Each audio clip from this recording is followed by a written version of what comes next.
With that, I now call this meeting of the Texas A&M University Student Senate to order on February 24th, 2021 at 7:02 p.m. via Zoom. Begin with a period of opening remarks. I want to take those opening remarks to say welcome back, Senate. I know last week we were unable to meet, and so I appreciate your flexibility in being able to meet virtually this week in our off week. I know Goldus 144 repairs are underway, and I'm told they're going well and practically done. So we should be good to be back in person and hybrid next week, which is very exciting, I know, for all of us. I also want to take the time as these open remarks go on to welcome our guests. We have a very large open forum coming up here in just a minute, including candidates who are running in pretty big races across campus. We're so excited to have you all here. I do want to cover a couple of quick guidelines and thoughts before we move on with anything, and I'll go over those again when we get to the open forum session. At first, in open forum, we'll have all the candidates go. Any other announcements will go after all candidates. Candidates will go in the order that they signed up on the open forum sheet, and it will not go out of order. Each candidate will have 5 minutes of presentation, followed by 5 minutes of question and answer. Senate, I cannot stress this enough. In an effort to protect fairness, I ask that no one extends time for any candidate for any reason. This needs to be fair. This needs to be removed from politics, removed from elections, and simply about hearing the candidates and the ideas that they have to move forward this campaign. So I ask that 5 minutes for presentation and 5 minutes for question and answer remain the same and no motions be made to extend that. I also ask that all Aggie core values are kept and upheld as we go throughout this election season, as we go throughout the question and answer. I pray that everyone here uses respect and restraint as we go about figuring out what ideas will guide us into the future as Texas A&M and the Student Government Association. With that, I'll go ahead and close opening remarks and move into a period of opening roll call led by Speaker Pro Tempore Trosclair. Well, howdy, folks. We're moving into a period of opening roll call. For senators, you're going to go ahead and fill out that text ag link. For our guests in the room, you don't have to worry about that. Just sit back and relax for a few minutes, and we'll get right with y'all eventually.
All right, as Speaker Pro Tempore Trosclair said, that opening roll call form will stay open for the next few minutes. So if you haven't filled that out yet, senators, feel free to go ahead and fill that out until it closes. In the meantime, we're going to move on into the next period, the period of invocation and pledges of allegiance, led by one of our own, as well as a special guest from Hillel, Speaker Pro Tempore Trosclair. Well, howdy. Thank you. Before I get started, I want to thank you guys for reaching out. Every time I get an opportunity to share my faith with others, I like to find something meaningful that speaks a lot to me. Especially this week. The Jewish holiday of Purim is upcoming. That holiday relates to the saving of the Jewish people from King Haman. One of the most visible aspects of Purim is that, and you might see this in the grocery stores, Hamantash and cookies. They are delicious. It's one of my favorite parts of this holiday. So tonight, I like to read a prayer. Many synagogues around the country and in communities I'm in sometimes read a prayer for their country. I like to read a modified version of one for our A&M community. So I'm going to go ahead and start with that. For those that wish to pray, you are welcome to do so and reflect how you feel comfortably. Our God and God of our ancestors, we ask for your blessing for our country, for its government, for its leaders, and for its advisors, and for all those who exercise just and rightful authority. Teach them the insights from your Torah as they administer the affairs of this community fairly. That peace and security, happiness and prosperity, justice and freedom may forever abide in our midst. Amen. I'd like to move into the Pledge of Allegiance. I pledge allegiance to the flag of the United States of America and to the republic for which it stands, one nation, under God, indivisible, with liberty and justice for all. Honor the Texas flag. I pledge allegiance to thee. Texas, one state, under God, one and indivisible. Thank you all very much. Speaker Pro Tem Portrosker, thank you so much for sharing with us tonight. We'll now move into a period of the reading of the mission statement of the Student Senate, as well as the Aggie Honor Code, read by our longest serving senator, Chair Rodriguez. Howdy, Senate. The Texas A&M University Student Senate represents all students in order to enhance the Texas A&M experience within our university and communities through research, legislation, and advocacy in accordance with the core values of our institution. And Aggie does not lie, cheat, or steal, nor tolerate those who do. Thanks, and Gig'em.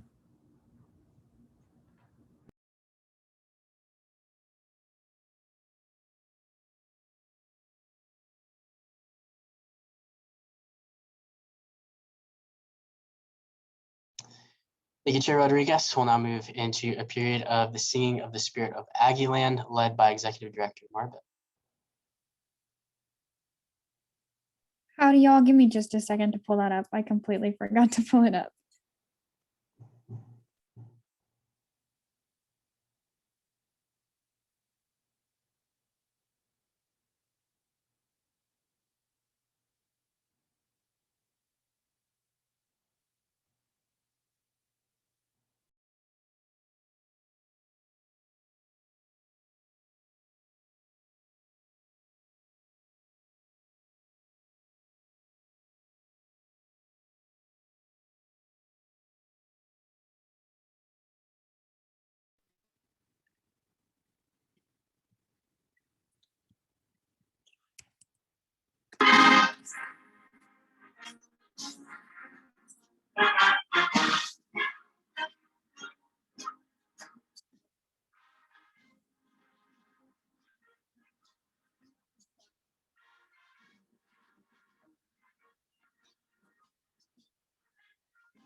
Thank you, Executive Director Marbit. With that, will conclude that period of the singing of the Spirit of Aggieland. We'll now move into the period of open forum, beginning with hearing from the candidates who have signed up for that open forum. Again, right before we start, I do want to go over the rules one more time for anyone who is not in the room at the beginning of the meeting. I ask that in an effort to protect fairness and ensure that all candidates have an equal opportunity to share the ideas and platforms that they are coming here to share tonight, that no senator asks to extend the period of debate, question and answer, or anything else. Also remember, debate cannot happen in the chat. This is not just for legislation, but this is also for open forum. We cannot debate in the chat, only on the floor. You'll have 5 minutes each for presentation, as well as 5 minutes for question and answer. Let's keep this respectful. Let's keep this good and follow the Aggie core values as we go throughout it all. Candidates, we're very excited to hear from you. The first candidate we have on our list is Matt Ryan. And Matt, you will have 5 minutes beginning at howdy. Howdy. First of all, I'd like to thank all of y'all for holding this today. I know that y'all are taking time out of your meeting to let us talk, so I really do truly appreciate that. So for those of y'all that don't know me, my name is Matt Ryan. I'm a member of the class of 2022. I'm a junior business major studying business honors, business finance, and I'm excited to be running for student body president. Now, my platform is on unity, mental health, and traditions. As many of y'all know, as time has gone on, not only nationwide, but also here in Aggieland, we've become more divided as a student body. I believe that through my campaign, we can work together to have more open communication to bridge this divide. Communication is really important into doing this because there's not one specific thing that we have to do in order to end this divide. Communication is key to doing this, and having a place where everyone can voice their opinion and have that opinion heard by the student body is important. My second thing is going to be mental health. Mental health has been a struggle for many students, not only during COVID-19, but for a long time. Since 2012, suicides have been on the rise by nearly 400%, and since COVID-19 hit, they've been on the rise at a rate of 93%. This is unacceptable, and we should be looking out for our students. One of the problems that is facing this has to deal with walk-in counseling. We currently do not have walk-in counseling, and you have to schedule counseling in advance. This can take anywhere up from 2 weeks to a month or even longer. And it's just unacceptable because someone might need counseling at that direct time and they're not able to get it. And by then it's too late. We do have an emergency contact line and a helpline, but sometimes those are unhelpful as they're not in person. So it's really important that we have that walk-in counseling for students that need it because it could truly save lives. And that's what we're all about. I know as a member of the Corps of Cadets that we've had 2 suicides just this year, and it's really unfortunate. And they're both from the same outfit. And it affected not only the families, but the members of that outfit, the freshmen, the sophomores, juniors, and seniors. And it's so hard seeing those people struggle because then they start to have mental health problems after they see one of their own friends pass away due to suicide. It's truly unfortunate. And I believe that through my campaign, we can work together to sort of end this struggle that many students are having, or at least work towards ending it. And finally, I want to focus on traditions. Traditions are what make this university so special. You know, lots of other universities have traditions, but they're nothing quite like A&M. Whether it's silver taps or muster, we make everyone feel like they're special, and because everyone here is special. We might be a school of 71,000 students, but every single one is important. My goal for traditions is to make sure that attendance numbers are going up. As time has gone by, the reason for attending traditions has been lost. Many students are unclear why we have them, and so we need to focus on really educating the student body on why we have these traditions, because they truly are important. I guarantee you, if everyone knew why we had silver taps and when it was happening, we wouldn't have just 2,000 people attending. We'd have 5,000 to 10,000 because it truly helps those families that are struggling in that time. My idea for fixing this is to have all traditions under one unified branch of government. Currently, we have the traditions separated into class councils, traditions councils, and we have others like big event that are not under any of them other than just a general SGA branch. So my goal would be to have these all under one unified body. That way they can have a unified force for asking the university for more funding. Because if they receive more funding, they'll be able to educate more of the student body and advertise to more of the student body when these traditions are happening, but more specifically why these traditions are happening. Because it's so important that the student body knows about these because they really do make a big difference on campus and what makes A&M special. So that's my platform, and I really hope that I look forward to y'all's questions because I know that y'all have a lot of good ones, and I hope that I can answer any questions that you may have. Presenter is open for questions at this time. The 5 minutes will begin as the first question begins. As a reminder, Senate, in order to preface a question, you must first ask for permission to do so. If you do have any questions, go ahead and utilize the raise hand tool at this time. Senator Allen. Thank you, Mr. Speaker. Senator Allen, Mays Business Caucus. Matt, can you clarify what you mean about bringing all of the tradition organizations underneath one roof? Are you proposing that we create a new branch of government, or are you proposing to have them in a single organization? Well, Cole, first off, it's great to see you. It's been a while, so it's good to see you, and I appreciate the question. So my idea is to create a separate branch of government and keep the organizations that we have in place. These organizations are really special, and I don't want to take away from these organizations because they have done a great job by putting these traditions on each and every year and making something special out of them. So I would propose a new branch of government that where they're all unified and they work together. Because it's sort of unfortunate to say, like the true reality of it is that they're competing to get the people to come. And so we really want to have them working together and helping each other. And so that's really my goal, is to have everyone working together and be one unified Aggie family. Senator Bone.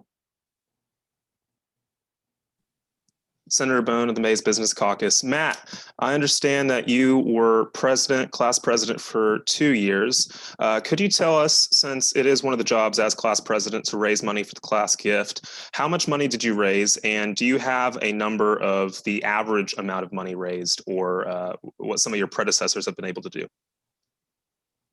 Yeah, Dylan, that's a great question. It's good seeing you as well.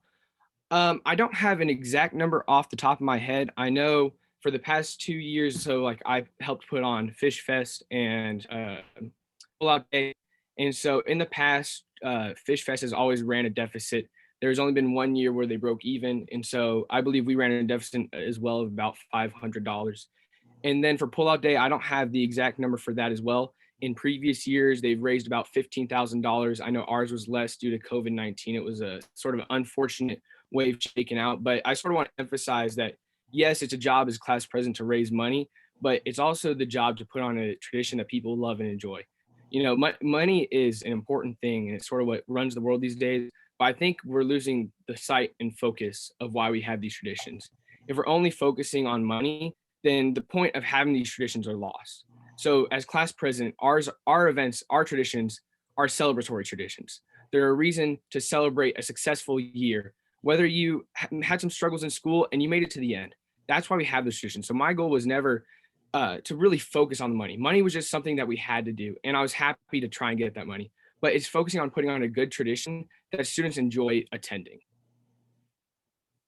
Chair Hein. Chair Hein, Rules and Regulations. Thanks for being here, Matt. So my question is I know you keep referring to a fourth branch. How do you think that this will affect the structure of SGA, specifically the checks and balances that the other three branches have already?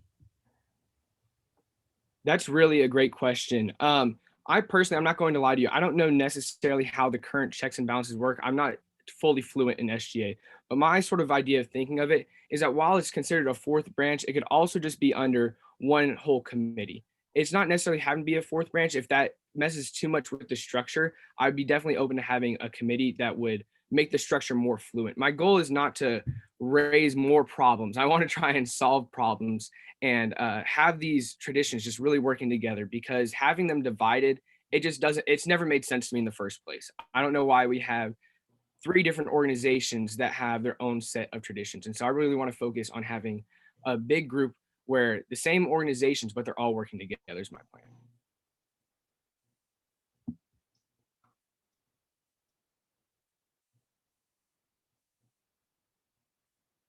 Are there any further questions for our presenter?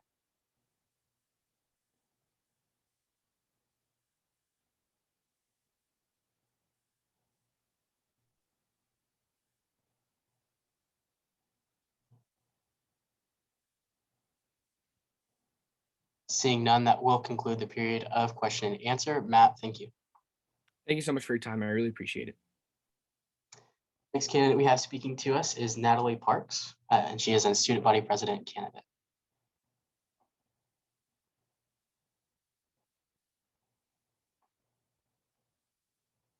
Natalie, you have 5 minutes beginning at howdy. Howdy, my name is Natalie Parks and I am a junior communication major from Denton, Texas. I currently serve as the class of 2022 president. I just want to say thank you all so much for inviting me here today, and the rest of us too, to give us a little bit of your time to share our visions and platforms as we run for SVP. So here at the Parks for Prez campaign, our goal is super simple. We just really want to create a TAMU by you. Essentially, this means that we envision a campus that's made better because of you and your ideas. So as a result, my platform really has been shaped by the input of real student voices. Our vision is built on action items pertaining to pillars of wellness, because wellness impacts student success, inclusion, because everybody has a place in Aggie land, and tradition, because tradition connects us to the Aggie spirit and to each other. From enhancing tradition outreach and education to prioritizing our mental health as college students to even providing more inclusive food options on campus, my vision will create a TAMU that is better for us as students. My platform pieces are actionable, specific, and even overlap in multiple areas. So I want to tell you a little bit more and get a little bit more specific with the things I've been presenting throughout the campaign season. Wellness, for example, advocating for more funding and staffing to CAPS to ensure that student demand for these valuable resources is met. We all know that CAPS is a super great resource. However, its effectiveness has been limited due to the department being both underfunded and understaffed. I aim to work with university administration to advocate for increased funding to increase staffing to meet student demand and hire specialized counselors, for example, eating disorder counselors. I want to continue the effort to really push for a fall break, which I'm sure people in here are familiar with that project, to really give us that real time off during the craziness of the fall semester. I also want to ensure the longevity of the period project, which I'm sure people in here are also familiar with that one as well, supported by Student Senate, to help provide free menstrual products to students for years to come. Inclusion. Of course, I've mentioned inclusive food options throughout the time that I've been campaigning and earlier in the speech, but this is something that I'm really passionate about because it's no secret that students function better when we fuel our bodies with what we need to be healthy and successful. So many students go about their days without locating sources of proper or preferred sustenance on campus to fit their dietary needs. As a result, I plan to bring more inclusive food options to campus. Think gluten-free, vegan, halal, kosher, just to name a few. Additionally, I would love to expand campus cuisine availability to make our campus more welcoming for international students and just students of different backgrounds. And speaking of students of different backgrounds, I want to make it certain that everyone has a place at the table, has a seat at the table, through diversity, town halls, and roundtables to help facilitate real conversations and build relationships with each other and the many incredible communities on this campus. Tradition. As class president and as a member of class council since freshman year, I've really seen how traditions work to bring us together, connect us to the Aggie spirit and each other. Implementing a tradition education curriculum is a priority for me because Hullabaloo U is a program that is offered to this year. It's 96% of freshmen enrolled, helps them find community, connect with each other, establish a sense of belonging, and connect with upperclassmen. And I think that establishing a tradition curriculum can better help those students to feel connected to the traditions that make A&M so special, especially if they didn't attend something like Fish Camp. I want to start the conversation with athletics about decreasing sports pass prices because we do have the highest prices of sports passes in the SEC. And we should really push for every student to have the ability to experience the spirit of the 12th man. As our student body has grown over the years, of course, so have our organization's diversity, tradition, and our voices, especially our voices. And the Parks for Prez campaign really wants to make sure that your voice is heard. So I want to hear what a TAMU by you looks like. Collecting feedback and input and just overall listening to people's experiences is something I really hit home this week and throughout my life. Building relationships is one of my favorite things. And so I just want to hear any questions that you'll have for me. I welcome any feedback that you'll have as well. But I really appreciate this time that you have let me speak. And yes, thanks and gig 'em. Center is open for questions. Are there any questions at this time? Senator Smith. Thank you, Mr. Speaker. Senator Smith, Coles Caucus. Ms. Parks, thank you for presenting. Could you talk a bit about what you've done at Texas A&M to protect religious minorities? So I guess I don't have a super solid, action item response to that. But I feel like me as a person, I've always been a very inclusive individual, someone who cares a lot about humans and their lives and their experiences. And I would want to remain that person as student body president, of course. I want to remain an approachable figure that people maybe in different communities, religious communities have, if they are experiencing issues or feeling attacked or, whatever happens in our world, because a lot of crazy things do happen. I want to be that person that people can come to. I feel like I always have been that person. And while I can't give a super concrete example off the top of my head, as far as like, I guess, A&M leadership experiences, I think just in my personal life, I've always remained an approachable person who wants to help others no matter what. Chair Teague. Thank you, Mr. Speaker. Chair Teague, Finance. Permission to preface briefly. Very briefly. Thank you. Ms. Parks, thank you, first of all, for coming and speaking to us. Not sure if you're aware, but there were recently some allegations made on Twitter about anti-Semitism in leadership and class councils. How do you plan to overcome this as a member of class councils and move forward with a more inclusive on-campus campaign, community, et cetera? Okay, great question. I think personally, like I said, I want to remain an inclusive person throughout all fronts. And I think that any source of conflict that maybe individuals have heard of instances within class councils, I would love to hear more after, maybe in a more one-on-one setting, because I can't fully like address 1,000% what you are referring to. But I just want to make it known that inclusion is a huge value in my life, and of any problems and stuff that have happened in the organization that I'm in.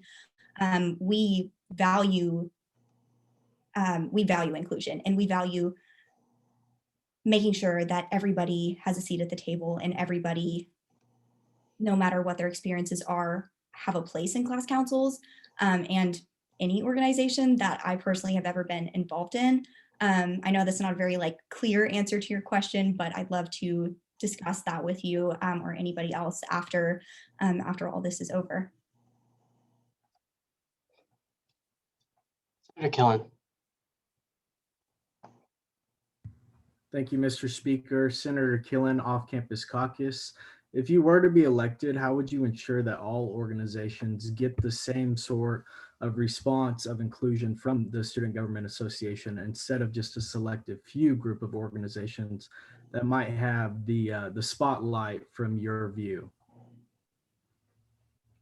Well, I think that, like I mentioned in my presentation, that everybody has a seat at the table. I wouldn't be a person that would maybe only extend invitations to roundtables or town halls, et cetera, to only select organizations or individuals. I do believe that outreach is a responsibility of a student body president, and I want to hear from all groups. I want to hear all perspectives. I'm very much an individual who wants to learn and enrich myself in the lives and opinions of so many and perspectives of other groups, not just specific ones. And so I do try to be a welcoming person to everybody. I know that as SBP, the goal isn't to like just have people come up to you all the time. Like I would make sure to reach out to everybody, especially communities that maybe feel like their voices aren't being heard maybe as much as others. I do want to make sure that I'm directing my attention to everybody, and I want to make sure that they feel like I care about them and that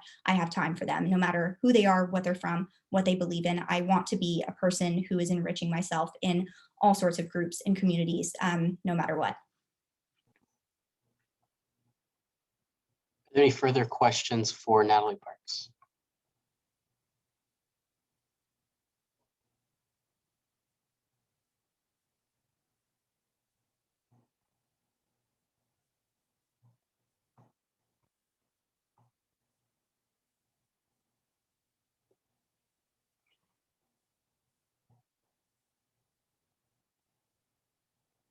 Seeing none, thank you, Natalie. Thank you. Our next candidate is Blake Martin, and he is running for student body president. Blake, you'll have 5 minutes beginning at howdy. Howdy, Senate. I don't know if many of you may know of me. I'm sort of quiet, sometimes sit in the background, never have an opinion.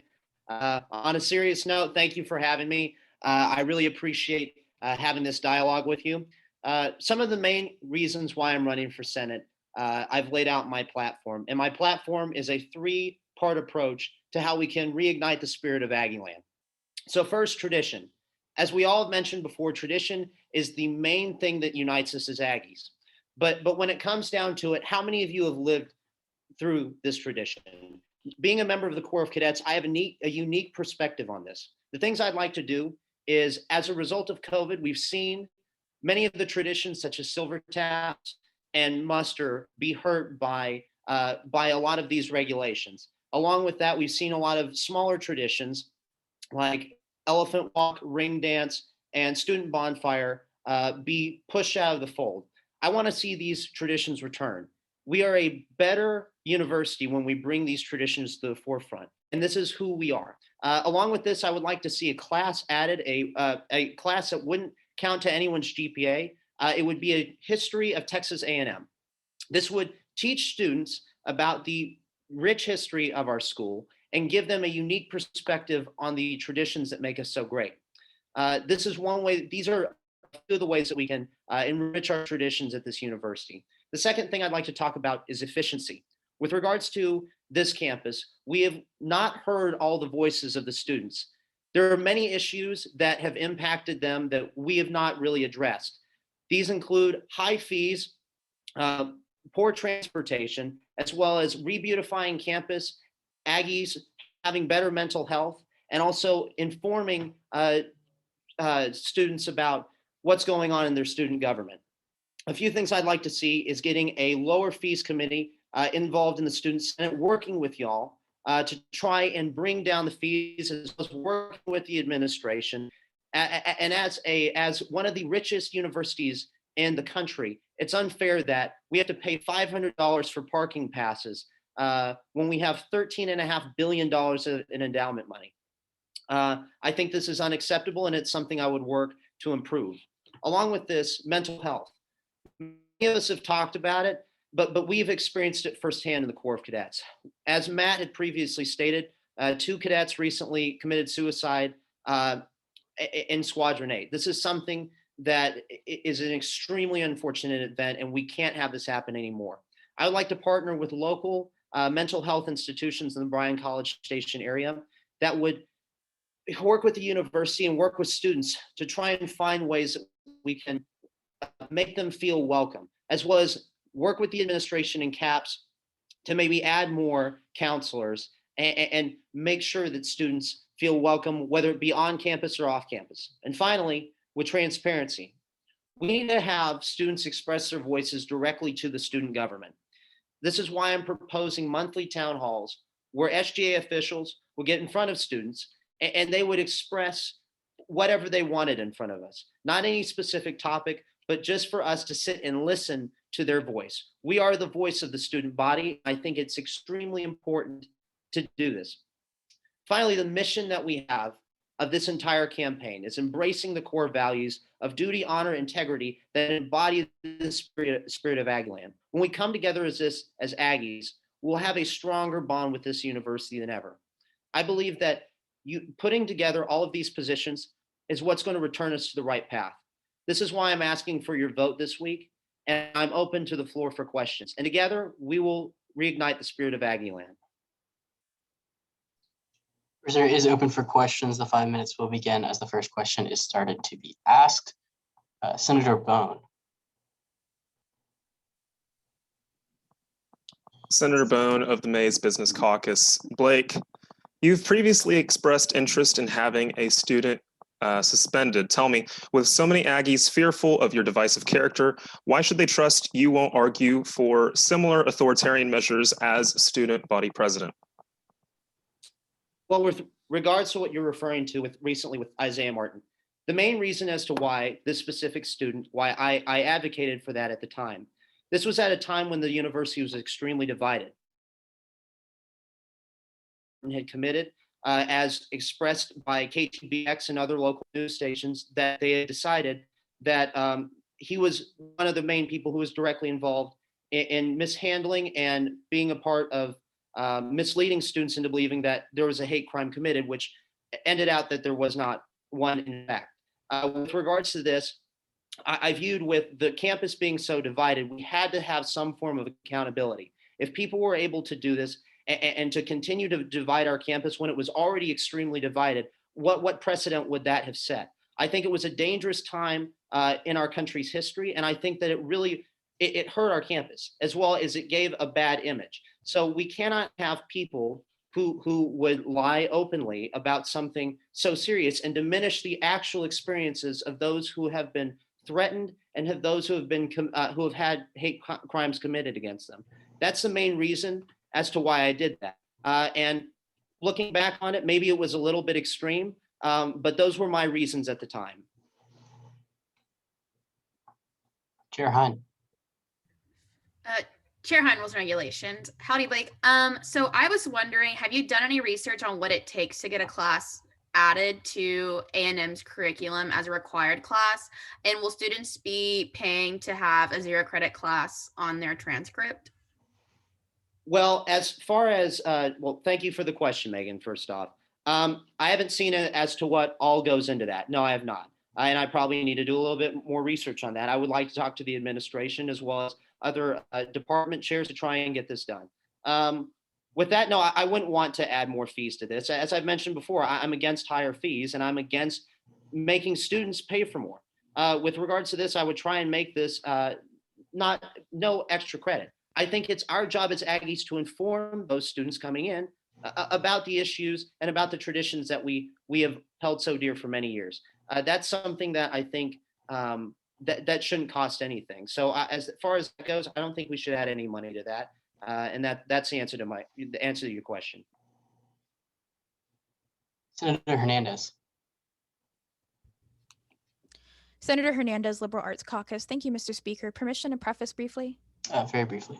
Senator Martin, in the past, you have gone out of your way to message a fellow senator on their personal page on matters of race and equity, calling the senator the equivalent of the modern-day Klan for holding progressive beliefs and a leftist coward for showcasing your unsolicited behavior on social media. You have also gone out of your way to disparage the campaign of another student body president candidate just this week. Respectfully, my question to you is, why should I and other students at Texas A&M give us your vote for student body president when you have shown a lack of maturity and self-restraint to treat your peers with respect? Well, I would say first off, I've approached most people personally. I did not insult that individual until they had released those private statements publicly. That is my biggest issue. I believe that in that instance, I was trying to be canceled. So I believe that we can have adult conversations in private and not have senators release other senators' private messages. This is wrong. In Congress, if 2 congressmen release private messages, there are measures to take against that. With regards to, I believe you're referring to Ms. Parks' campaign, that was a joke. And it was something that we weren't trying to be insulting. We weren't trying to be disparaging, but it was a joke. And I think that one way that we engage students and get them more active in student government is to have a lighthearted campaign. That's all that was. It was not meant to disparage Ms. Parks or anyone else from that standpoint. So that is what I would have to say to your question. Any further questions for Blake Martin? Senator Garcia. Senator Garcia of Campus Caucus here. My question to you is, as some of us have noticed, you were one of the 3 candidates that missed out on the SJ diversity panel. So I was just wondering, what's your platform regarding diversity and how would you ensure that everyone has a seat at the table?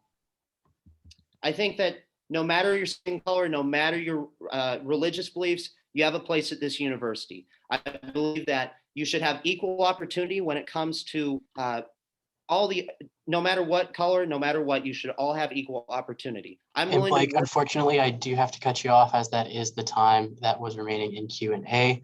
Thank you, Blake. We'll now hear from our next candidate, Charlie Frawley, and he is running for student body president.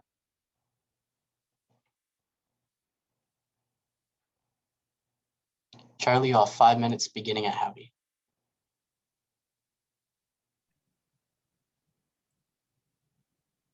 Howdy. First of all, thank you, Zach, and thank you to everyone here just for allowing me to come speak and share ideas. I hope that I can share a little bit effectively about what I would like to advocate for as student body president, as well as a little bit about myself as well. My campaign and my ideas are centered around 3 areas that I think we as Aggies have made a lot of progress in so far, but there are areas that I think we can go further in as well. The first of these is access to mental health support. I'm very thankful that we have access to mental health support through CAPS and services like the helpline. But I do think that considering the pandemic and considering the size of our university, that we can definitely go further. One of these ways that I think we can go further is increased hours of operation. So later in the day, I know that it can be difficult to schedule appointments, if at all. And so I think that it's also important to consider the well-being of student workers as well. The second point or area that my campaign and ideas focus on is allocation of resources to all Aggies. My heart behind this is that I know that my journey to and through A&M has been a great one, and that's thanks to just so many great opportunities that I've been afforded. And I also know that, excuse me, there are many students that did not see the opportunities that I did, whether that's because of a lack of support from where they came from at home, whether socially, emotionally, or financially. And so I know that it is impossible to give the exact same opportunities to every student, and it's impossible to, guarantee that every student will be successful. But I think something that is very important is to do our best to ensure that the opportunities are there. The third point to my platform is, advancement in service. I think it's very clear that A&M cares a lot about service. We as Aggies claim it as one of our core values, and it's seen across campus that in our many different student organizations, it's something that's emphasized, if not required, for membership. And so I'm very thankful that I have been served well. I've been shown great examples of what service looks like, both like students to students and then also community members and students alike. I think that one way that we can go further in service is by exploring opportunities to serve with our community in addition to serving them.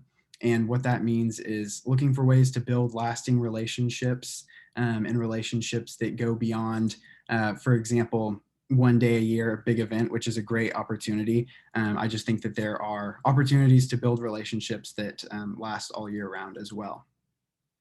I think that considering all 3 of my platform points, access to mental health support, allocation of resources for all Aggies, and advancement in service, there's a lot of overlap. For example, taking a look at the resources that we already have and increasing awareness for those resources, but then also being creative with ways to expand those resources and make sure that everyone has access to them from the time that they set foot on campus for the new student conference. Just a couple quick things about me. I know that, like I said before, my primary motivation for running for student body president is because I have been served so well, and I have seen just like what an amazing impact the Aggie family has on someone such as myself. And so I really am looking forward to take the things that I've learned in terms of what I've learned serving in different organizations and just from different students and different leaders, and apply that to student government. Some of the roles that I have learned the most from have been serving as the roll call coordinator on the Aggie Muster Committee, serving as a co-director of development for the MSC Abbott Family Leadership Conference, serving as an impact camp counselor, and then serving as the PAP and rec sports coordinator on the Student Services Committee. And then as well, serving as a mentor with Big Brothers Big Sisters of the Brazos Valley.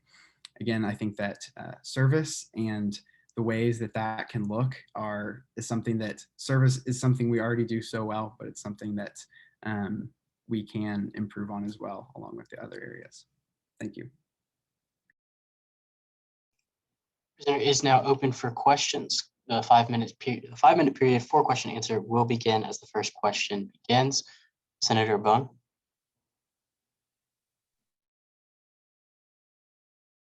you announced your bid for the student body presidency, and you've never been elected to any office.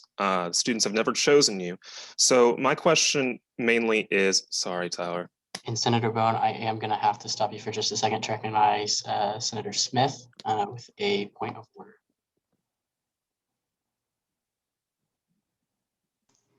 Thank you, Mr. Speaker. Senator Smith, Coles Caucus. Senator Bone did not identify himself or his caucus at the beginning of his remarks. Seeing as that is correct, Senator Bone is out of order and will relinquish the question. If you have another question, you can ask it at the end of the list of questions by raising your hand again. The clock was stopped for that point of order and will resume when the next question begins. Are there any questions for Charlie at this time?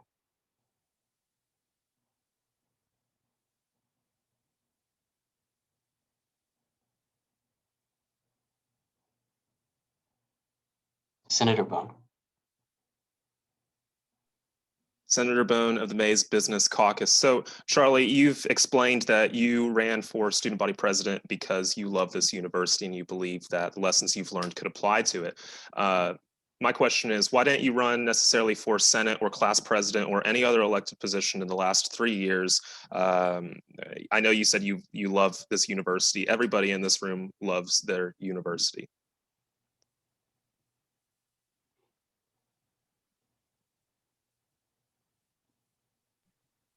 Thank you for the question, Dylan. I think that, first of all, I think that one reason that I did not choose to run for elected office in the past 3 years is that at the beginning of the years, whenever I considered what was important to me and what I cared about and what I wanted to serve in, roles such as roll call coordinator for the Aggie Muster Committee, and serving as a chaplain for a men's organization, serving as an impact counselor. I would say like direct service roles were things that appealed to me. And so I went with the things that I knew I cared about. And it was not until this year that I felt like I had enough, I guess, like experience with enough different groups of people and had gotten really to get a feel for the different perspectives that were represented on campus before I felt comfortable and confident actually representing people. And so, like you said, I of course love this university, but I know that so many students and student leaders do. I think one of the things that sets me apart is my variety of experiences and my variety of understanding of different perspectives. Thanks again for the question. Any further questions for Charlie Frawley?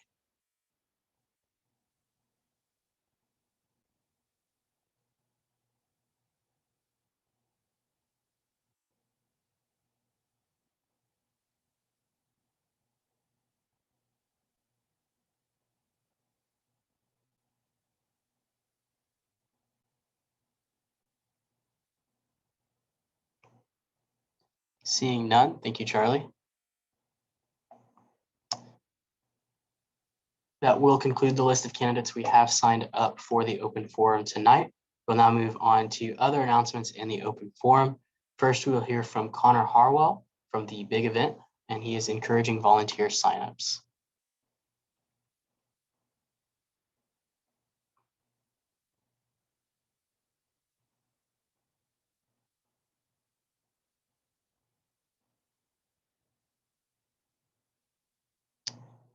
It appears we have lost Connor, so we are going to move on to Lily Piper on behalf of the SGA Diversity Commission.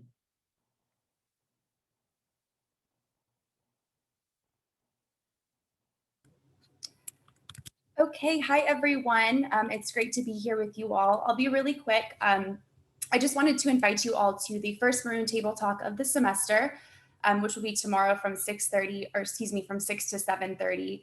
So the Diversity Commission is hosting this in collaboration with Prairie View A&M's SGA. We're going to be hosting Dr. Malachi Crawford, who is an incredible history professor, and he will be discussing the importance of Black history and Black History Month. So I'm going to go ahead and put the registration link in the chat box, and I hope to see you all tomorrow. Are there any questions for Lily?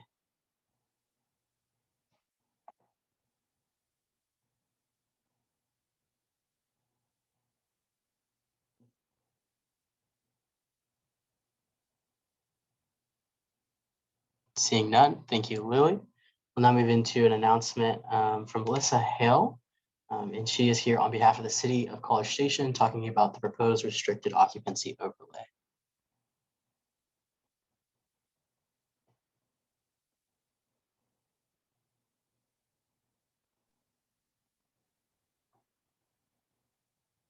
Hi, everyone. Howdy, should say howdy. Thank you for having me tonight. So my name is Alyssa Halley Schramm. I'm from the City of College Station. I'm a staff member and specifically the Long Range Planning Administrator in the Planning and Development Services Department. And so I wanted to come tonight and speak with you all about the proposed restricted occupancy overlay, also called a RU, or commonly known as a no more than two unrelated ordinance.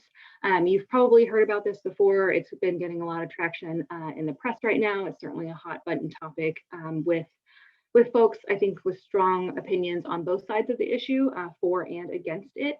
So I'm really the staff member kind of tasked with getting public input on this, controversial topic.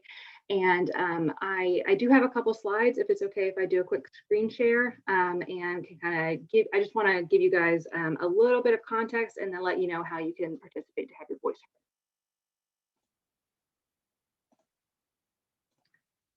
heard. Okay, are you all seeing my screen here? Okay, perfect. So here's my contact information. Please reach out if you have further questions after the discussion tonight. And then also we have a website and that has an online poll that is currently active on it. And it is cstx.gov/RU. So pretty easy to remember. Okay, so what we've been doing, we've had 3 public input meetings throughout the month of February, specifically focused to reaching different target audiences, and that actually just concluded last night. So we had one targeted to real estate developers and investors, one Monday of this week more oriented to students, and the one last night was a bit more oriented to neighborhood groups. So that just wrapped up, but we do have recordings of those 3 meetings on our website if you want to watch it back. It was really an open dialogue, so people could ask questions in the chat box and actually kind of raise their hand to be turned their microphones on. So we asked all sorts of questions about like, what is the RU? Why is it being proposed? How would it work? All of the nitty gritty details. So I obviously don't have the time here tonight to go into that depth with you, but I want you to know those resources are out there. There is also an online poll if you would like to participate and have your specific voice heard with your thoughts on the proposed RU. And then what is going to happen next is next week I'll be presenting to our Planning and Zoning Commission. They are a recommending body, not an adopting body. So they will be hearing in a workshop session. I will essentially be presenting all of the feedback we've heard from all of these public input sessions in February. So I'll be giving a summary, and then I will be doing the same thing at City Council on March 11th. Again, that's not an action item. It's for council to hear everything that we have heard through the public meetings and then give me or give staff feedback on how to proceed. So they will essentially be giving us feedback on whether or not to continue to proceed with bringing a draft ordinance forward for their vote. So if they give us that direction, then City Council would be likely taking a vote on this topic in early April. I do want to let you all know you may sign up to speak in any one of those meetings, and we'll have that info on our website too. You do have to register in advance, but you can sign up to have your voice heard directly to your elected officials. Okay, so this is kind of the basic of image of what we're talking about. So currently the city has a no more than 4 unrelated ordinance citywide. And so that means that any number of people who are related through as a family, and so that's by blood, marriage, adoption, guardianship, and a couple other specific items, they count as one person, and then you're allowed to have up to 3 other people living in what we call a single family home.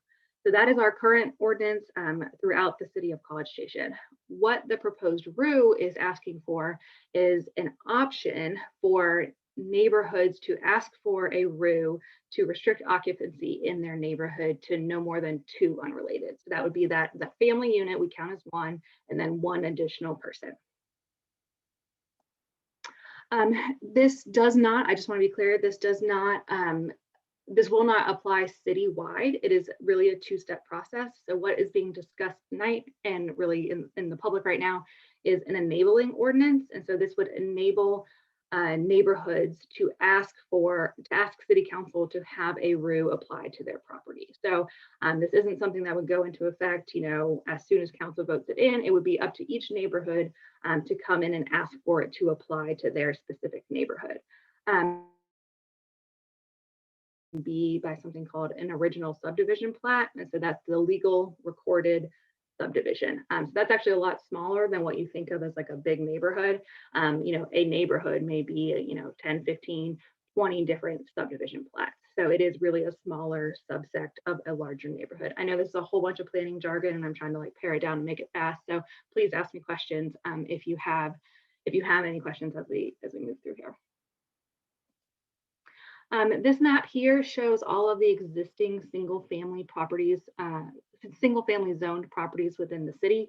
So again, the RU would not go into effect in all of these areas, but these would be areas that could potentially ask for a RU to apply to their subdivision. So this is all of our single-family zoned property. It is all of your general suburban uses and rural uses throughout the city. Townhouses are included, but duplexes and apartments and multifamily is not included because those are designed to be for more than two families. It's a multifamily zoning district. I guess one other thing to note, and this is kind of in the weeds of planning jargon, but what we're really talking about is an overlay zoning district. And so you can have, there's something called a standard zoning district, and zoning regulates things like lot size, building height, developable area of a piece of property. Every parcel within the entire city has a zoning category. And overlay zoning essentially is something that sits on top of that standard zoning district and applies some type of extra regulation. So with the case of RU, the only extra regulation we're talking about is that difference of occupancy. So going from, instead of 4, which is our citywide ordinance, dropping down to 2 unrelated persons. So, this really is meant to be a tool. It's one tool of many to address occupancy issues. And it is something that, has been discussed for over 20 years with different versions of city council and neighborhood groups. So it's kind of ebbed and flowed in its popularity and people being interested in it. I think, it's for really the last year, 18 months, we have been having this kind of robust discussion. And the city council has directed staff to collect all of this public input, and we'll be hearing back from us at that March 11th meeting date. Just to let you know, with the online poll I mentioned a few minutes ago that you all are very welcome to participate in, and please help spread the word. It's open until this Friday at 5 o'clock. It asks you 3 main questions. What are your feelings about this ordinance? And then what is the required petition percentage for a neighborhood to be able to ask for a RU? So this would be the number of property owners required to sign on to ask the city council for this rezoning. So we've had a couple different percentages thrown out there, and there are some you can select from in the poll. And then the third question is about a legacy clause. This is more commonly known as grandfathering. So what do we do with properties that already have more than 2 unrelated persons living in it if this were to go into effect in their subdivision? So the poll actually gives you background on all of those items as well, and then asks you the question. So don't feel like you have to have down everything I just said. The poll does go through that with you as well.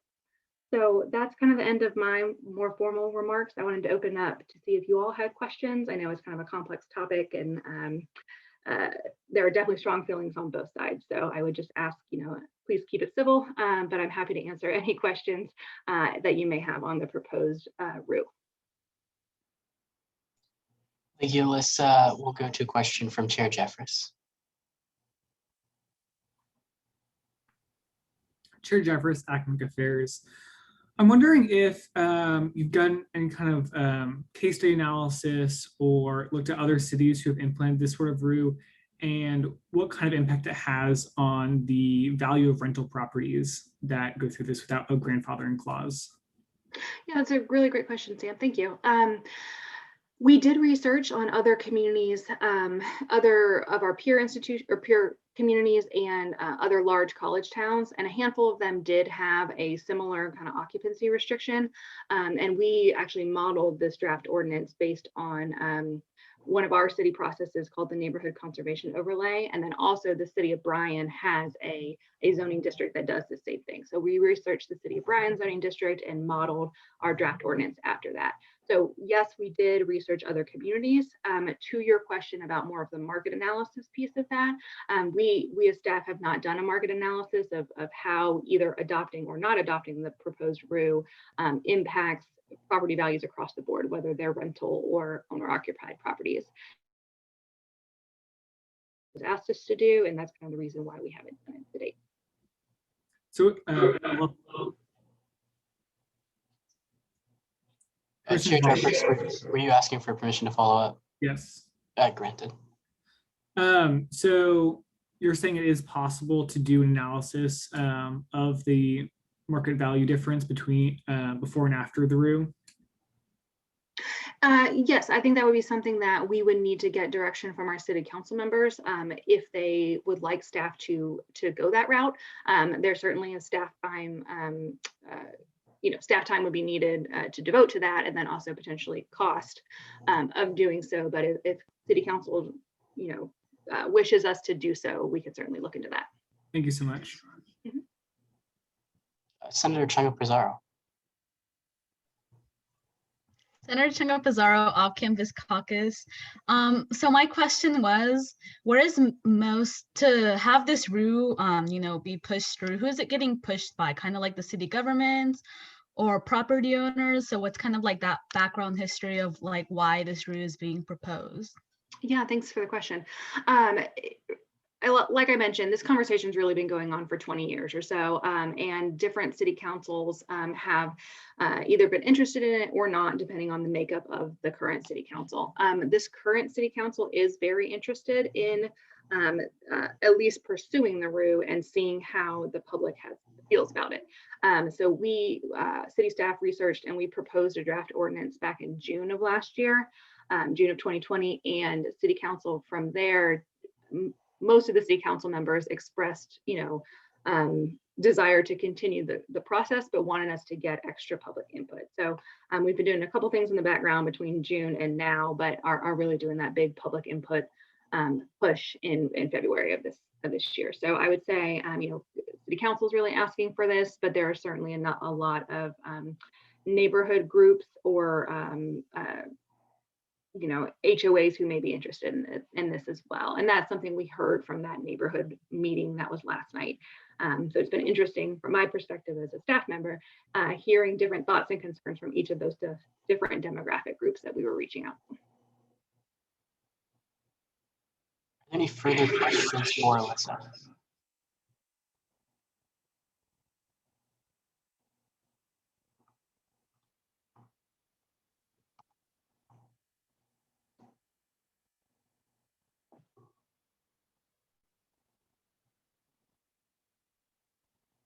Seeing none, Alyssa, thank you so much for taking the time to be with us tonight and present us this ordinance and allow us to ask questions. We appreciate you being here on behalf of the City of College Station.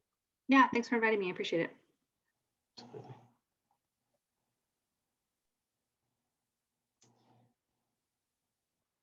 It appears Connor Harwell has not rejoined the meeting on behalf of the Big Event. Was there anyone from Big Event? And if so, you can put this in the chat. Is there anyone from Big Event who has stepped in for Connor Harwell?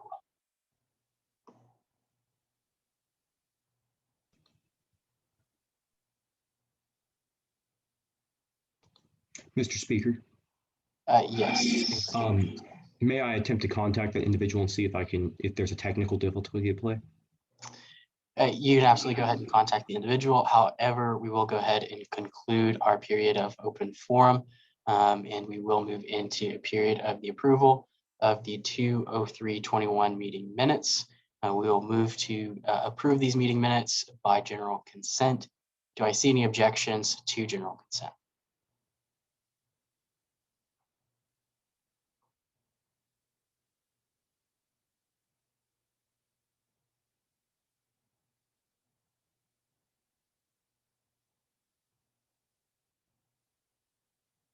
Seeing none, the 2/3/21 meeting minutes have been approved by general consent. We'll now move into a period of unfinished business, beginning with the second reading of SA 7304, the Environmental Issues Committee Removal Act. Chair Hine, I do believe you are the primary author. Yes, and then Executive Vice President Koo will also be joining me to help read. Fantastic, y'all have the floor. All right, howdy guys. Like he said, this is the second reading, Environmental Issues Committee Removal Act, an act proposing the amendment of Chapter 104 to remove the Environmental Issues Committee as a student government committee. Whereas one, the Environmental Issues Committee EIC has been under review for 3 years, whereas two, in their follow-up committee evaluation, which was postponed by a semester due to the ongoing pandemic, the evaluation panel unanimously placed EIC on removal status. And whereas three, a vote from the Student Senate is the final decision on the status of EIC. And let it be enacted one, upon the removal of IUC, Chapter 104, Article 4 should be amended to remove Section 7, Environmental Issues Committee, IUC, and then the piece of the code being removed. Let it be further enacted to remove all other instances of the Environmental Issues Committee from the SGA code, and let it be further enacted 3, a copy of this bill be sent to Megan Hine, Rules and Regulations Chair, Eric Mendoza, Student Body President, Jacqueline McClenny, Operations Executive Vice President, and the Environmental Issues Committee Directors. We kind of touched on everything last week and we still have not heard back from anyone. We did get an email from their advisor wondering what their status was, and we told them that we were taking the vote this week. And I guess a big part of this that we want to stress is that this doesn't remove them from being a student organization in any way. This just relinquishes them from the resources that SGA provides them and they have not taken advantage of. So we are open to questions. Visitors are open for questions. Are there any questions at this time?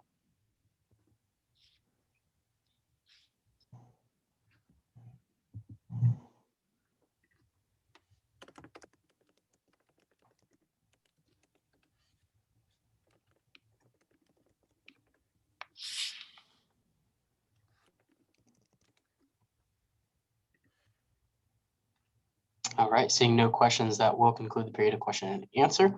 And we will move into a period of debate, beginning with debate against. Do I see any debate against at this time?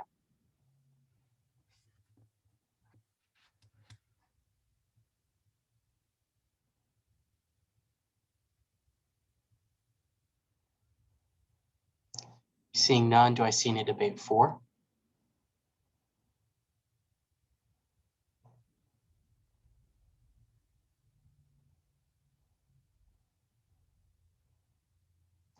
And seeing no debate in either direction, debate is one-sided, and that will conclude the period of debate. And we will move into a period of voting led by Speaker Pro Tempore Trosclair. Just as a reminder, this vote per code does require a 2/3 majority vote in order to pass. Speaker Pro Tempore Trosclair. Well, howdy, folks. We are getting ready for our first legislation of the evening.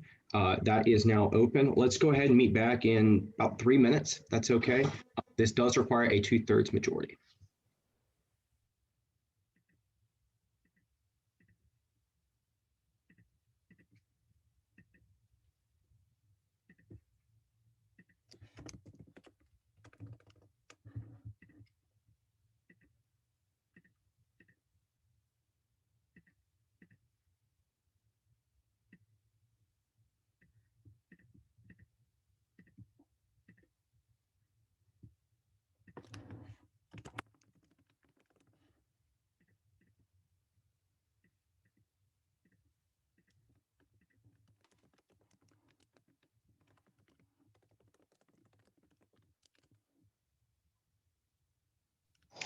All right, I'm getting word that it is now open. If you're having problems getting into that, go ahead and refresh.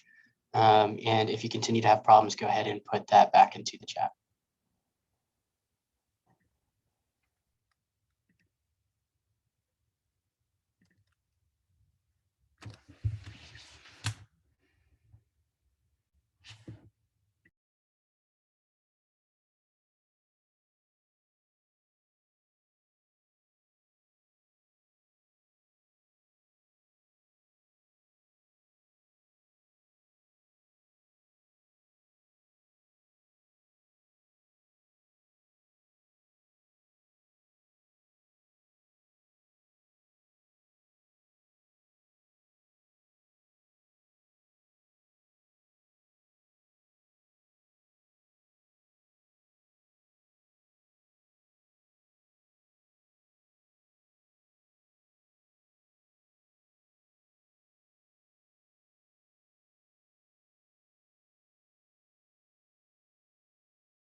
All right, folks. There are 35 votes in affirmation, 2 against, and 4 against and 2 in abstention. I'm not a math major, but that looks like 2/3.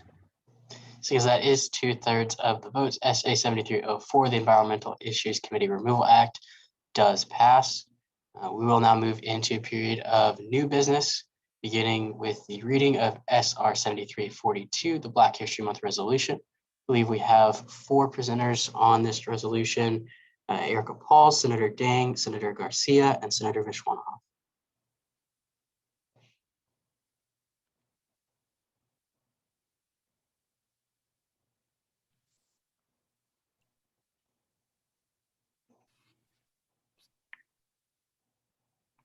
Hi, y'all. My name is Erica, and we are going to introduce the Black History Month resolution, and I'm going to go ahead and start it off.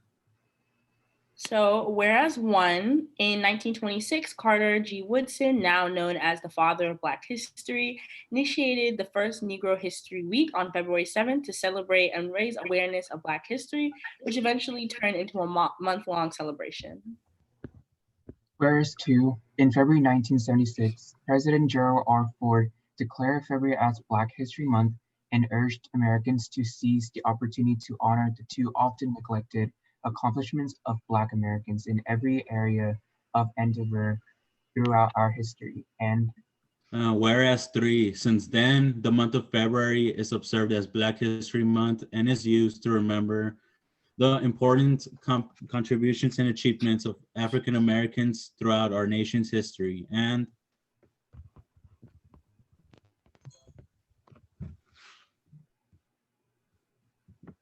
whereas four, in 1963, Texas A&M University admitted its first Black students under the leadership of President Earl Rudder. And whereas five, since then, there have been many Black students who have broken barriers and opened doors for current students, such as Bill Mahomes, class of 69, as the first Black student to graduate from the Corps of Cadets, Fred McClure, class of 76, as the first Black student body president, Ronnie McDonald, class of 93, as the first Black Yale leader, and Marcus Alexander, class of 13, as the first Black course commander. And whereas six, Texas A&M University has produced many notable Black/African American former students, such as Judge Willie E. B. Blackman, Dr. Tanya Duggett, Wycliffe, Will Hurd, and many more. And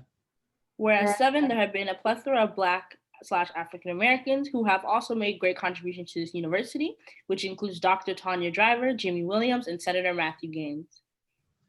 Whereas eight, in the summer of 2020, the tragic death of George Floyd sparked a national movement to address racial inequality, which President Michael K. Young addressed by stating, as a former student at Texas A&M Kingsville, Mr. Floyd was not only a member of the Texas A&M system family, but also a member of our human family. You answered here on his behalf, and we all know how much that means. Alongside stating that we at Texas A&M, as members of one of the largest academic communities in the United States, have an opportunity to do our part to act to address the systematic racism and violence that is plaguing our nation. And whereas nine, following this, Texas A&M University has taken active steps to address these matters by the creation of the Commission for Diversity, Equity, and Inclusion, the release of the Stronger Together report, the Board of Regents approved actions and the proposed new leaders executing these actions. And whereas 11, as of fall 2020, the total Black population at Texas A&M University comprises of 3.34%. And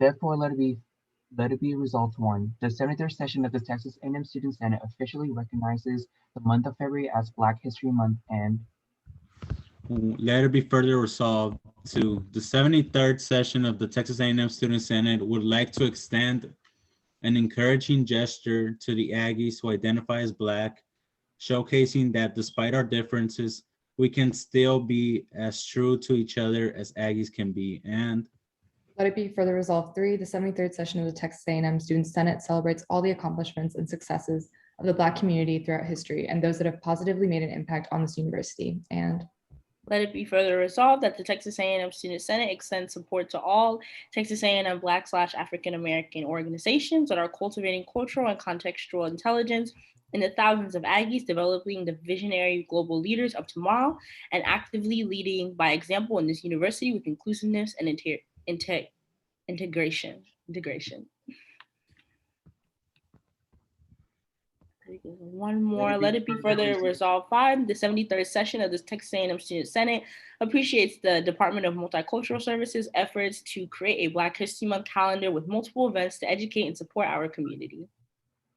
Let it further resolve 6. A copy of this resolution be sent to the battalion, Dr. Robin Means Coleman, Dr. Daniel J. Pugh, Dr. Tanya Driver, Bill Mahomes, Judge Willie A.B. Blackmon, Dr. Tanya Wycliffe, engineering practice, Konya Bradley, K. Erica Green, Brett McClure, former Congressman Will Hurd.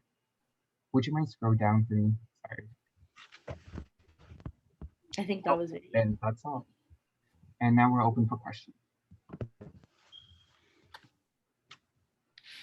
Presenters are open for questions at this time. Are there any questions for the presenters?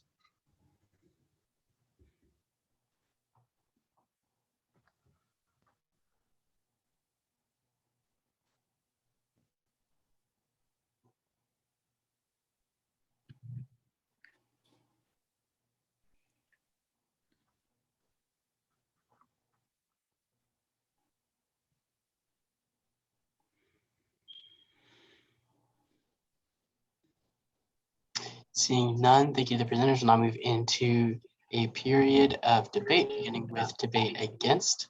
Do I see any debate against at this time? I would like to recognize Senator Chunga Pizarro with the motion. Senator Chunga Pizarro, Off-Campus Caucus. I move to add myself and any other senator who would like to as a sponsor for this resolution. Unfortunately, the motion is out of order as the motion must be made from a place of having debate against being on the stand for that.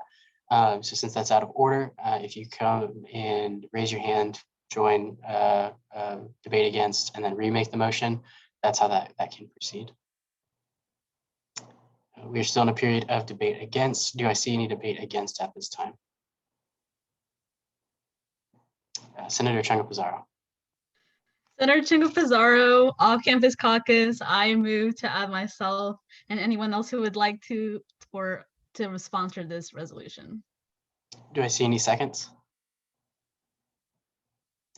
Seeing multiple seconds in the chat, we will move by general consent to add Senator Chunga Pizarro, as well as any others who fill the form out that is found in the drive as sponsors to this piece of legislation. Do I see any objections to general consent?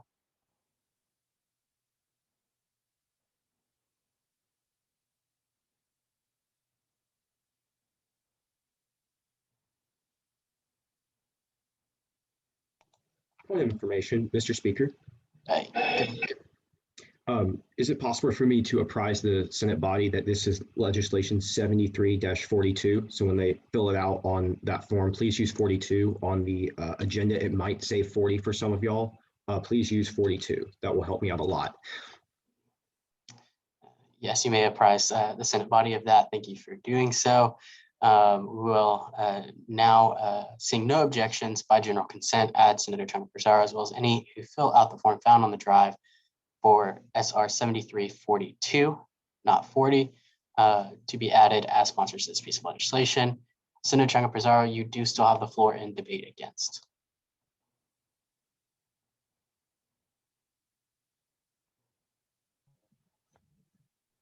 I forgot. I am so sorry.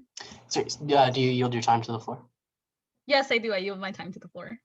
Floor has been yielded to. We will now move into a period of debate 4. Do I see any debate for this resolution?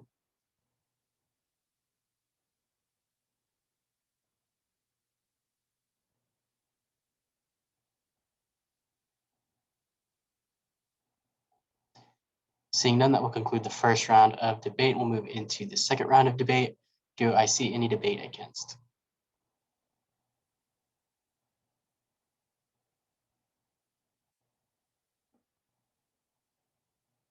And do I see any debate for?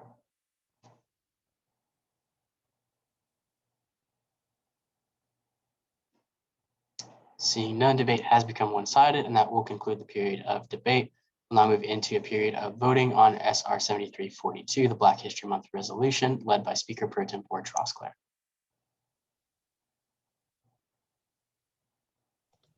All right. I believe that legislation is open. So go ahead and fill it out. Let's plan to meet back in about 3-4 minutes from now. So around 8:28. And if anyone has any questions, feel free to send me a text if something's not open.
All right, folks. The legislation had 44 votes in affirmation and 1 in abstention.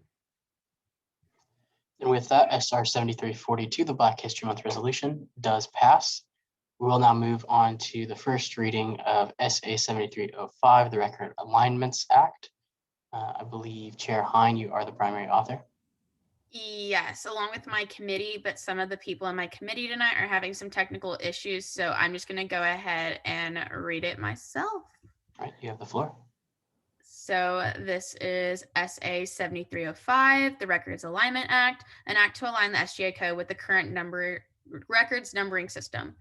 Whereas 1, given the change in definitions of Senate acts and Senate bills passed earlier in this session, the 73rd session adopted a new numbering system to differentiate the 2 classifications of legislation where Senate acts are reflected as SAXY and Senate bills are reflected as SBXY, X being the current session number and Y being the next increasing number from the previous legislation brought forward. Whereas 2, this change is not reflected in the code in order to stay consistent with rules relating to keeping official Senate records. Let it be enacted 1, the 73rd session. Let it be enacted 1, the 73rd session aligns the SGA code records numbering system to reflect the current numbering system that is in place now.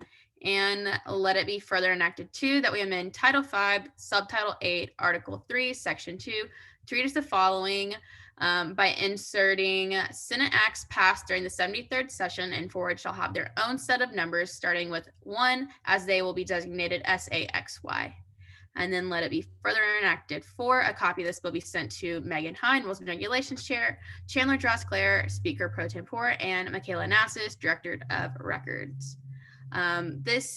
We changed the numbering system earlier in the session to help the Rules and Regulations Chair be able to differentiate what changes are going to be kept from session to session, which is what an act is, and then which changes are just for a session, which is what our bills are.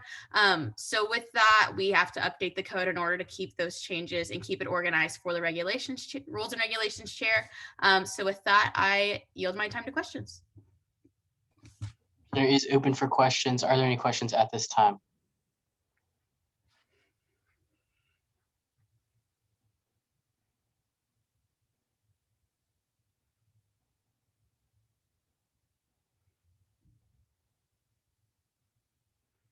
Seeing none, that will conclude the period of question and answer. And the SA 7305, the Records Alignment Act, will be given to the Rules and Regulations Committee for further consideration before coming back up for a second reading if it passes. And that does conclude our period of new business. And we will move into a period of open session. I do believe we have one piece in open session.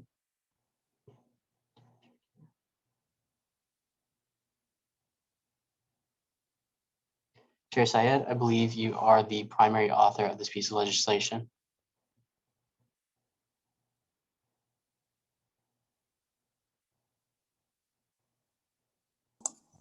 Chair Syed, Student Services. Thank you, Speaker McHugh. I will be joined by Senator Hernandez in presenting this resolution. So if you could please unmute her as well. Absolutely. Y'all do have the floor. All right. Howdy, Senate. Today, I am joined with Senator Hernandez and several sponsors to put forward an unprecedented resolution. But an unprecedented event causing outcry from the student body requires such a resolution in which the Student Senate must take a stand. Last night, the SGA-sponsored Student Body President Town Hall and Diversity Panel took place. At the same time, a third-party debate took place by an organization called Free Speech Forum. Free Speech Forum is an organization that has no clear leadership list publicly available. They have no online presence up until this week, so we do not know its leadership or membership. This event concerned many senators and a large portion of the student body. So I did some digging. I called up the Agricultural Economics undergraduate program, where I was informed that the Free Speech Forum debate on Tuesday was scheduled on the same Monday without proper forms on file by a student worker. One of those 4 student workers in the department is Connor Newman, and you will see why this is relevant in the reading of the resolution. This resolution is not against free speech in rather is against the method in which certain individuals attempted to indicate diversity and free speech as mutually exclusive concepts by holding an opposing event to SGA. It is about supporting the Student Government Association in the traditional election process. As student senators, we should stand to set a precedent to protect our election integrity and condemn those who attempt to undermine it. So without further ado, we present the condemning the free speech forum debate resolution.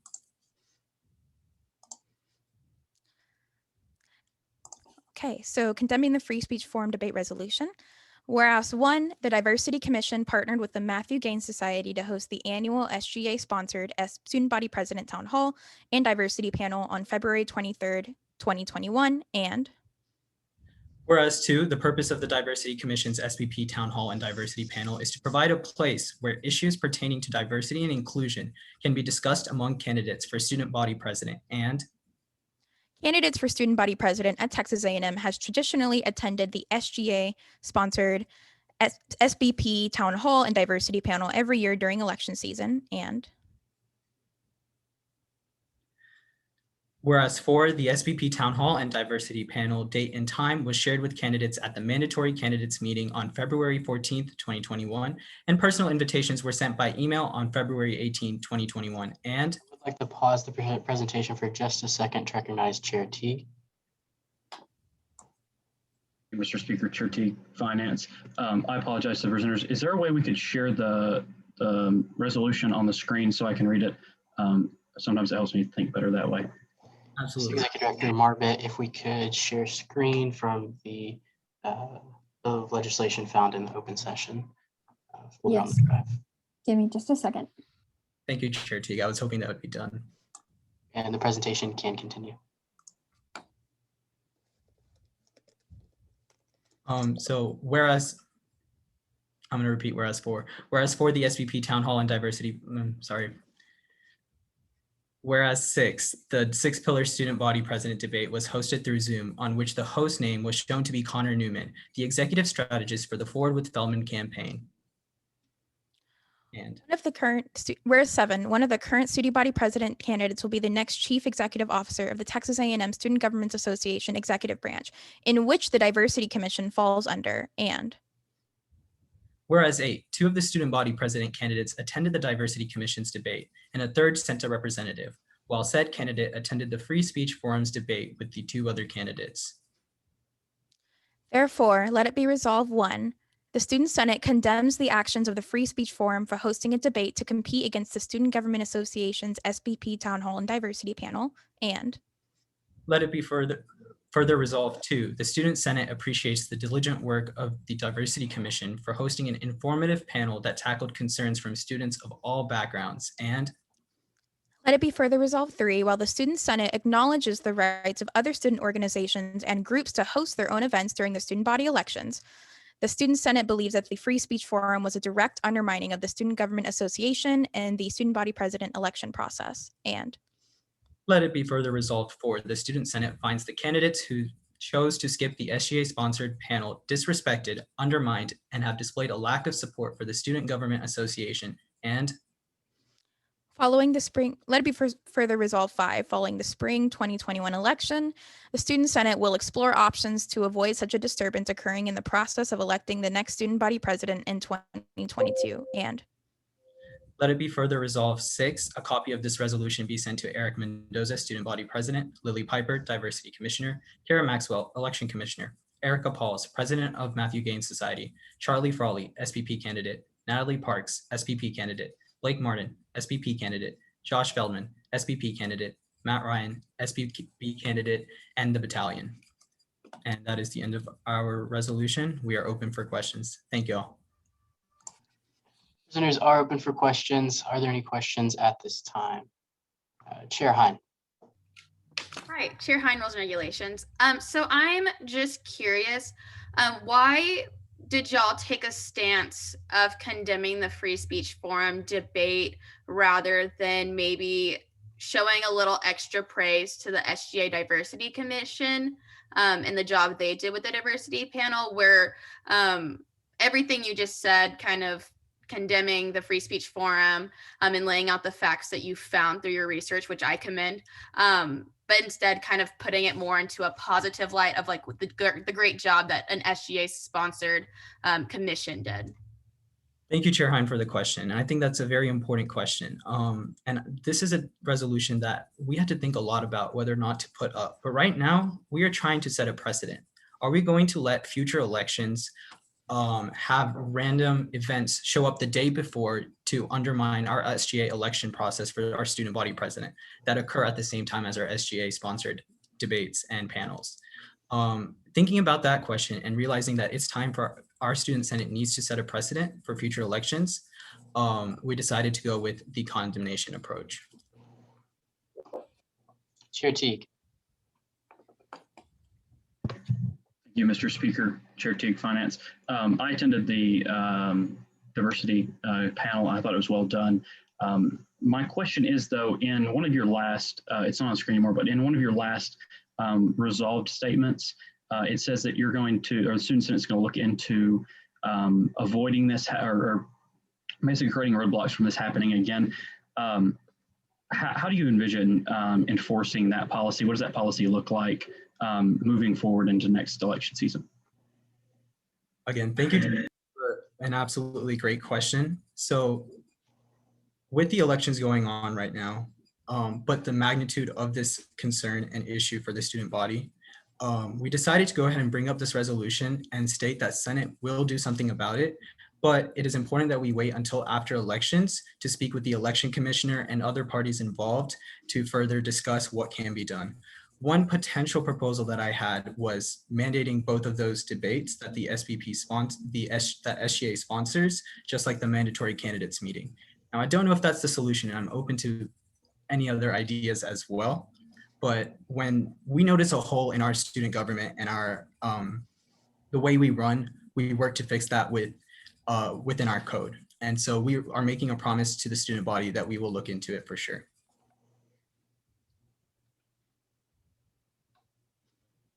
Senator Killen.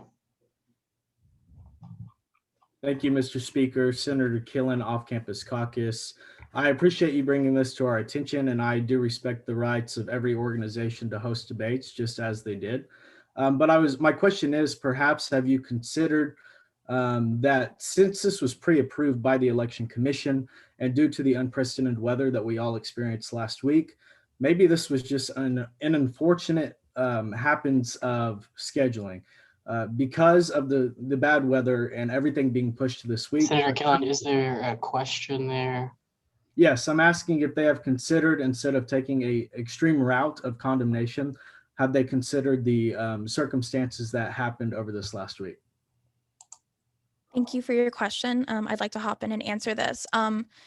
If this was truly the case, I would suspect that the Free Speech Forum would have made this virtual and would have postponed this to another date. However, it is up to you and up to the opinion of Student Senate to look at the facts that are here and make a conclusion. And our conclusion is that this was purposely done and that there could have been other options if this was the case, such as moving it online on Zoom or rescheduling in order to ensure that SPP candidates are not forced to choose between a free speech debate and a diversity debate. And also, this kind of shows that, or kind of indicates that whoever made this event and planned it in this way wanted to show that free speech and diversity were mutually exclusive.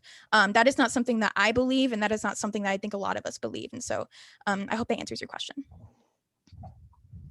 Senator Smith. Thank you, Mr. Speaker. Senator Smith, Coles Caucus. My question is for Senator Hernandez.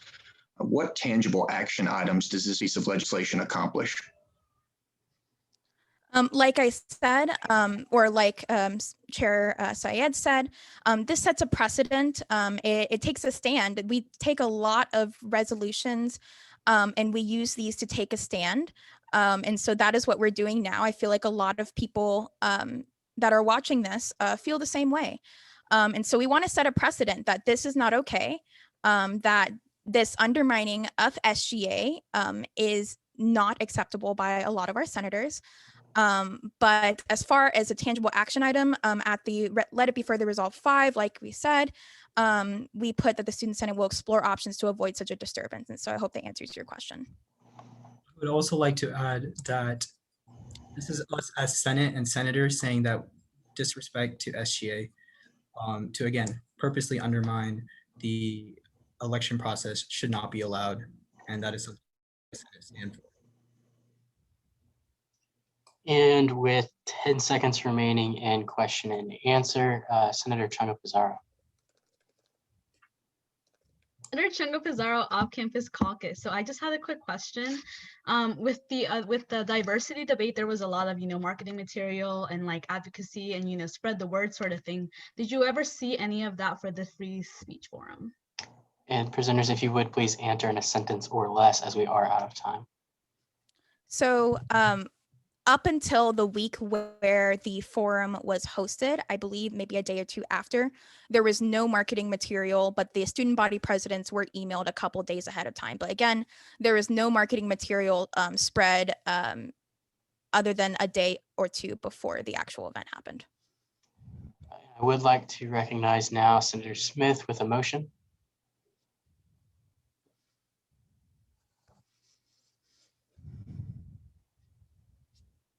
Mr. Speaker, I'd like to withdraw my motion. I thought that would take longer. The motion has been withdrawn. Senator Allen's motion has been withdrawn as well. That will conclude the period of question and answer. We'll now move into a period of debate, beginning with debate against. At this time, do I see any debate against?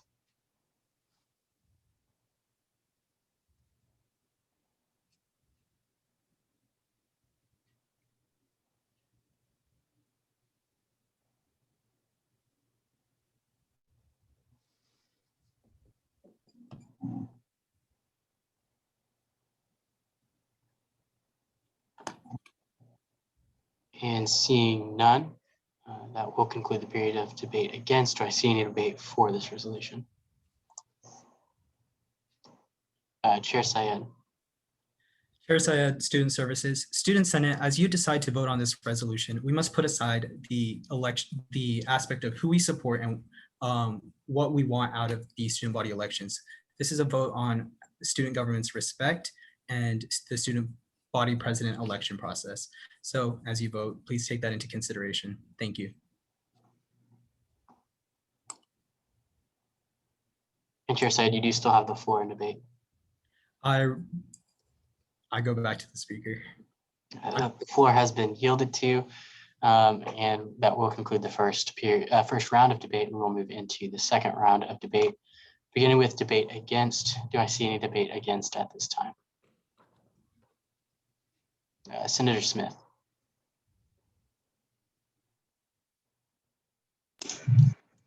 Thank you, Mr. Speaker.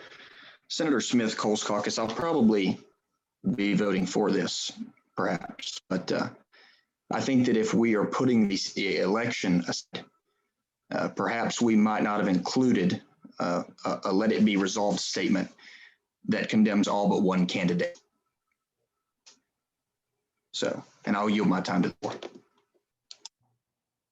The floor has been yielded to. We'll now move into a period of debate 4. Do I see any debate 4 at this time? Senator Hernandez. Senator Hernandez, Liberal Arts Caucus. I just want to echo Chair Syed's statement. This is not about who we support in the student body president elections. This has nothing to do with that. And just to reiterate, it was actually 2 student body presidents who had showed up to the SGA Diversity Commission panel in full effect. And so do with that information as you will. But like we said, we are just trying to take a stand and make sure that SGA is respected in all aspects. Thank you. And you do still have the floor, Senator Hernandez. I yield my time to Senator Chungo Pizarro. Senator Chungo Pizarro. Senator Chungo Pizarro, Off-Campus Caucus. I would just like to echo the authors that, this was, it seemed what they said in their Senator resolution Chungapazaro, seems unfortunately, I do have to cut you off as that is the amount of time we have for debate 4.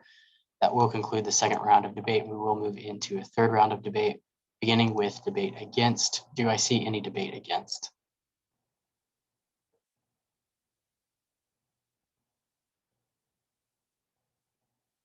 Chair Ahmed. Chair Ahmed, Off-Campus Caucus of Diversity and Inclusion. I move to have myself and anyone else to be added as a sponsor to this piece.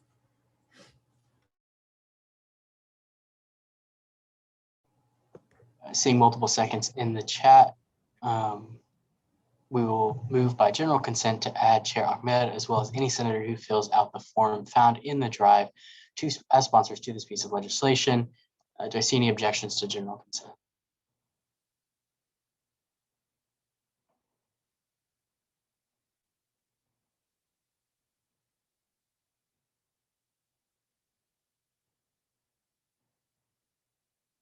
Seeing none, that does pass, and Chair Ahmed, as well as any senators who fill out the form found on the drive, will be added as a sponsor to this piece of legislation. Which numbers should be SR 7343. And I would like to recognize Chair Hein. Chair Hein, Rules and Regulations. So point of information, is it true that only 15 authors and sponsors can be presented on the front of the legislation being sent out, but we're going to format the rest? If the number is over, we'll format the rest of it later, and any of the sponsors that add themselves now be attached to an addendum? Yes, the answer is yes. And you can back that up as the Rules and Regulations Chair. Yeah, I just wanted to mention that, sorry. Fantastic. So that does pass by general consent. Chair Ahmed, I do believe you still have the floor in debate against. I yield my time to the floor. Thank you. And the floor has been yielded to. We'll now move into the final period of debate 4. Do I see any debate for this resolution?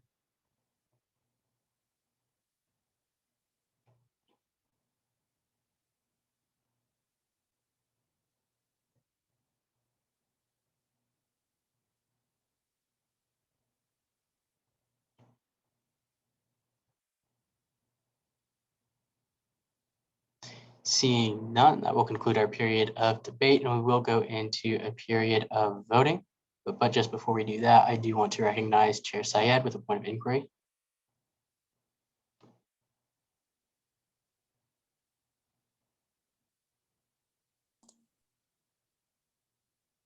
Chair Syed, Student Services.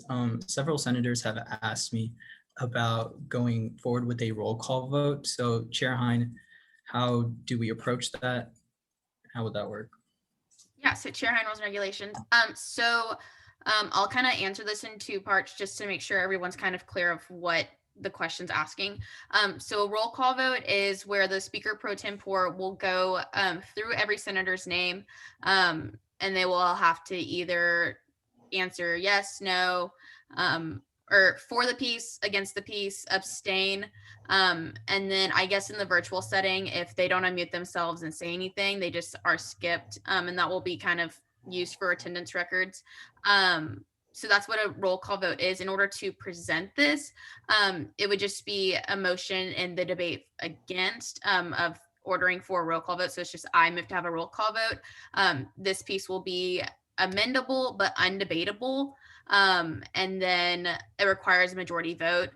Something I do want to stress is that the votes that we are going to take through the Google form as we normally would are public. So roll call vote will take a little more amount of time. However, we're still going to get the same result we would if we did a regular vote. So do with that information what you will, but that is how it's presented. Chair Syed with a point of information. Chair Syed, Student Services. I have a point of information for Pro Tem Trosclair. Will the votes of this resolution be made available tonight if it's through the voting form? Through the voting form? Yeah. To be honest with you, I've never done a roll call vote before in any capacity, so this will be a very, or it would be a new experience for me. I'm not really sure if I can get that done tonight. I do have a final tomorrow. I have an exam tomorrow. And I don't know, Chair High maybe can speak on this. Are there any rules about the legislation must be published and sent out prior to those? I'm not familiar with those specific details, so I'm gonna need someone to provide me some more information before I can go forward. And again, I apologize for not knowing those answers, but this is a very new situation for me. So I ask for a little bit of grace, Wallace, if that's okay. Yeah, so I'll kind of back you up on this. So there isn't really a rule stating that the voting record can't be posted before the legislation is sent out. So if you would have time or anything and get those out tonight, that wouldn't break any of the code aspects. But as far as going about a roll call, you would just go down the attendance list or another list you may have and record the votes as senators are called on. And Chair Syed with a point of information. Chair Syed, Student Service. Sorry, Pro Tem Trosclair, I want to clarify my question. If we go ahead and proceed with the Google form where we see the results immediately, can that be made available in the Google Drive tonight? I can do the best I can. Right. I can do the best I can. All right, thank you.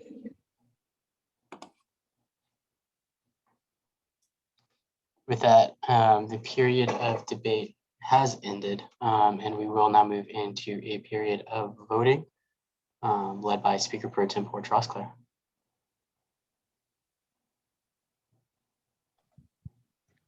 Right. 1 second, check with my ops team real quick.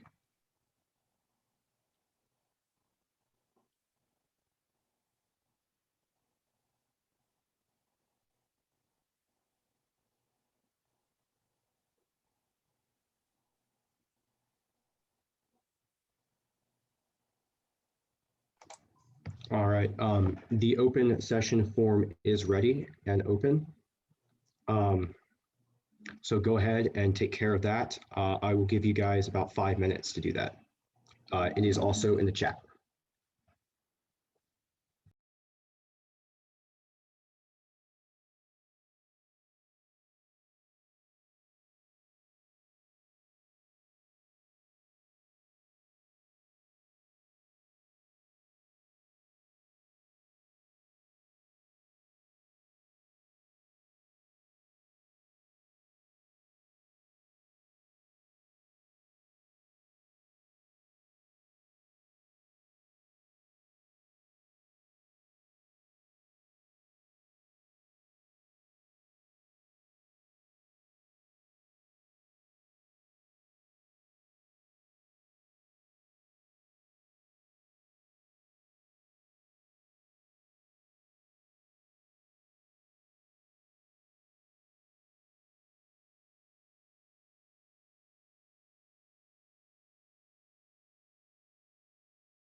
All right, howdy, folks.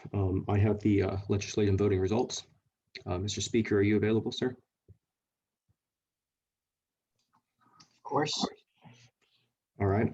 There are 42 in affirmation, 5 against, 2 in abstention. With that vote, SR 7343, the condemning the free speech forum debate resolution, does pass.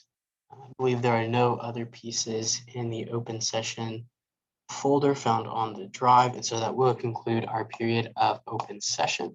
We will move into a period of committee reports, beginning with a report from Speaker Pro Tempore Trosclair.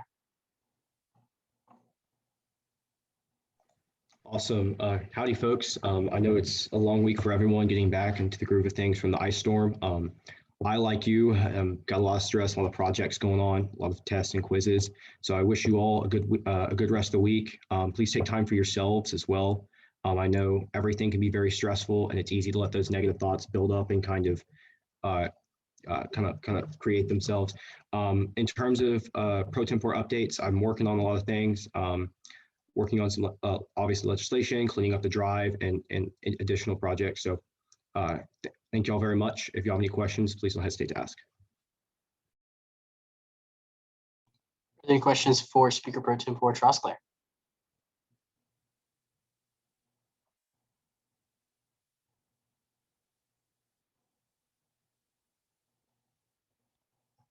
Seeing none, thank you, Speaker Pro Tempore Trosclair. Chair Hein. Chair Hein, rules and regulations. Well, howdy, guys. We are about to get out of here by hopefully 9:30. But just a little tidbit to my committee members. Be on the lookout in your emails. I'm going to try to send an email out by tomorrow morning around 9 a.m. And that'll detail what we're going to do about having a piece of legislation in our committee, since we can't meet at our regular committee time. But with that, I want to say good luck to everyone who's running for re-election. I've seen a lot of familiar faces running campaigns, so I just want to say good luck. And take care of yourselves. I know this is a really stressful time within SGA, so take care of yourselves before anything. And with that, I yield my time to questions.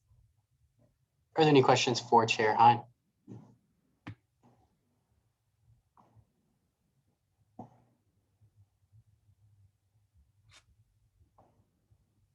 Seeing none, thank you, Chair Hein. Chair Teague.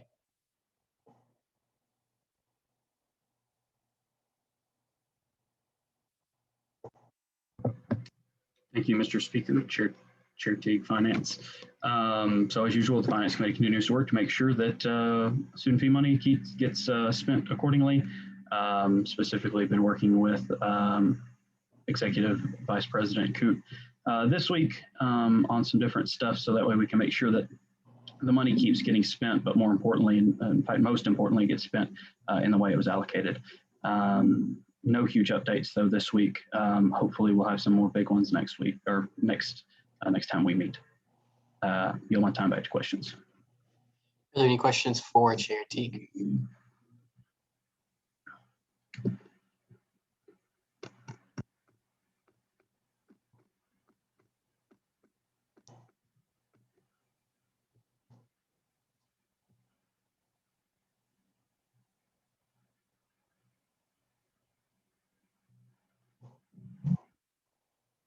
Seeing none, thank you, Chair Teague.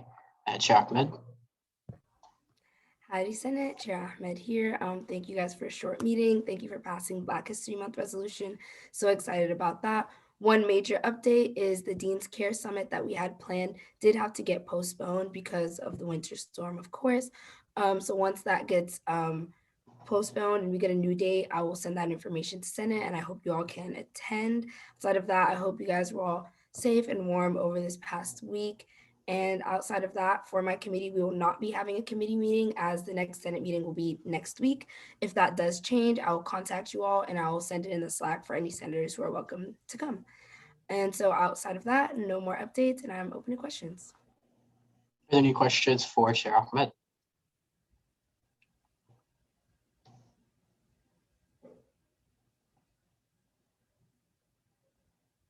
Oh, and good luck on elections, everyone. Seen a lot of familiar faces as well. So excited for 74th, hopefully. And seeing no further questions, thank you, Chair Ahmed. Chair Jeffers. Chair Jeffress, Academic Affairs. I know it's been a while since we last spoke, but I have met with individuals from Faculty Senate and the Provost's office as we continue working through our projects for this semester.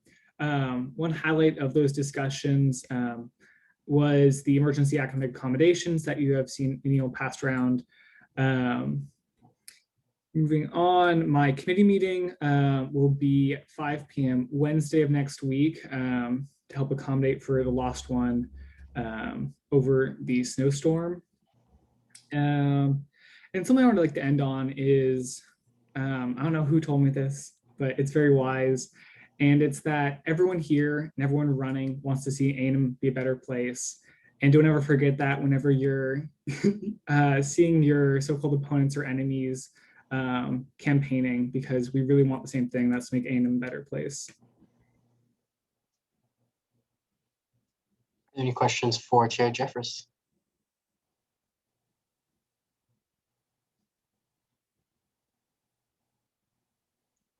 Seeing none, thank you, Chair Jeffress. Chair Syed. Chair Syed, Student Services. First of all, thank you all for voting on the resolution we presented today. Second, I want to give a huge shout out to Chair T. He brought up a concern to me regarding not having refillable soda at the MSC food court. I brought this up with university dining, and now we do have refillable soda at the MSC food court. So thank you, Chair T, for that. And also shout out to Pro Tem Trosclair for bringing up the ketchup issue last meeting. We have been able to bring back the ketchup pump bottles, and they are currently looking into the COVID safety of the ketchup bags. At our next meeting, TSAC is tentatively looking to present, and other than that, I do not have any other updates. Thank you all. Any questions for Chair Syed regarding ketchup or any other topic? Sometimes it's the little things that make everyone happy. Seeing no questions, thank you, Chair Syed. Chair Rodriguez. Howdy, Senate. I hope you guys are recovering from last week. I know that it was a little bit crazy for everybody, but glad to see y'all back here in action. I will be sending out an email and a Slack together to my committee to make sure that we set a good time for us to catch up and kind of go over the logistics we need for our next action plan to go with. So be on the lookout for that. Other than that, if you guys want to meet up, I do have office hours every Wednesday, but if you want to meet any other day of the week, just text me. I'm willing to meet, chat, talk in person or through Zoom. So other than that, good luck everybody with campaigning, wishing you all the best. Just to kind of reiterate what Sam said, I think that was so amazing what he said. You know, we're all here for each other. The Aggies are we. So just look out for one another and make sure that, you know, you're spreading the Aggie spirit in all you do. But other than that, if you have any questions, I'm open. Are there any questions for Chair Rodriguez?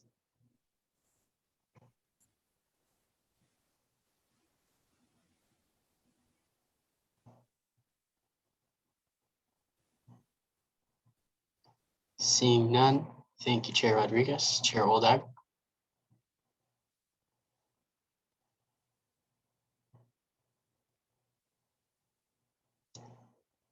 Chair Oldag is not with us tonight. Executive Director Marbut. Howdy, Senate. Good to see y'all back, even though it is virtual. Minor updates. The recording of this video of this meeting will be put on YouTube by the morning, as well as that we are live streaming on Facebook. So yay, woo. Other than that, ops will work diligently to get legislation set out, etc. Open to any questions. Are there any questions for Executive Director Marbut?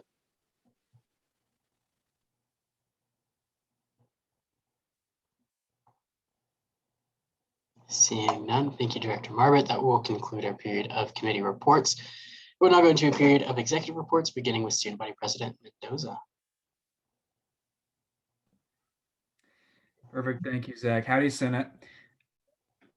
Well, I wish we were in person with hybrid, but the storm's one of its many impacts was this meeting, but happy to see your faces and good to be with you. I hope you're certainly doing okay in all aspects, since your roommates and family as well, depending on where you're from. And I know some, especially in rural areas and bigger cities, are still kind of being impacted. So certainly make sure you check on your family and friends, and good to see you guys. So in terms of winter storm updates and impacts itself, I'll go over a few things briefly, and please ask questions on topics you're curious about if I don't touch on them.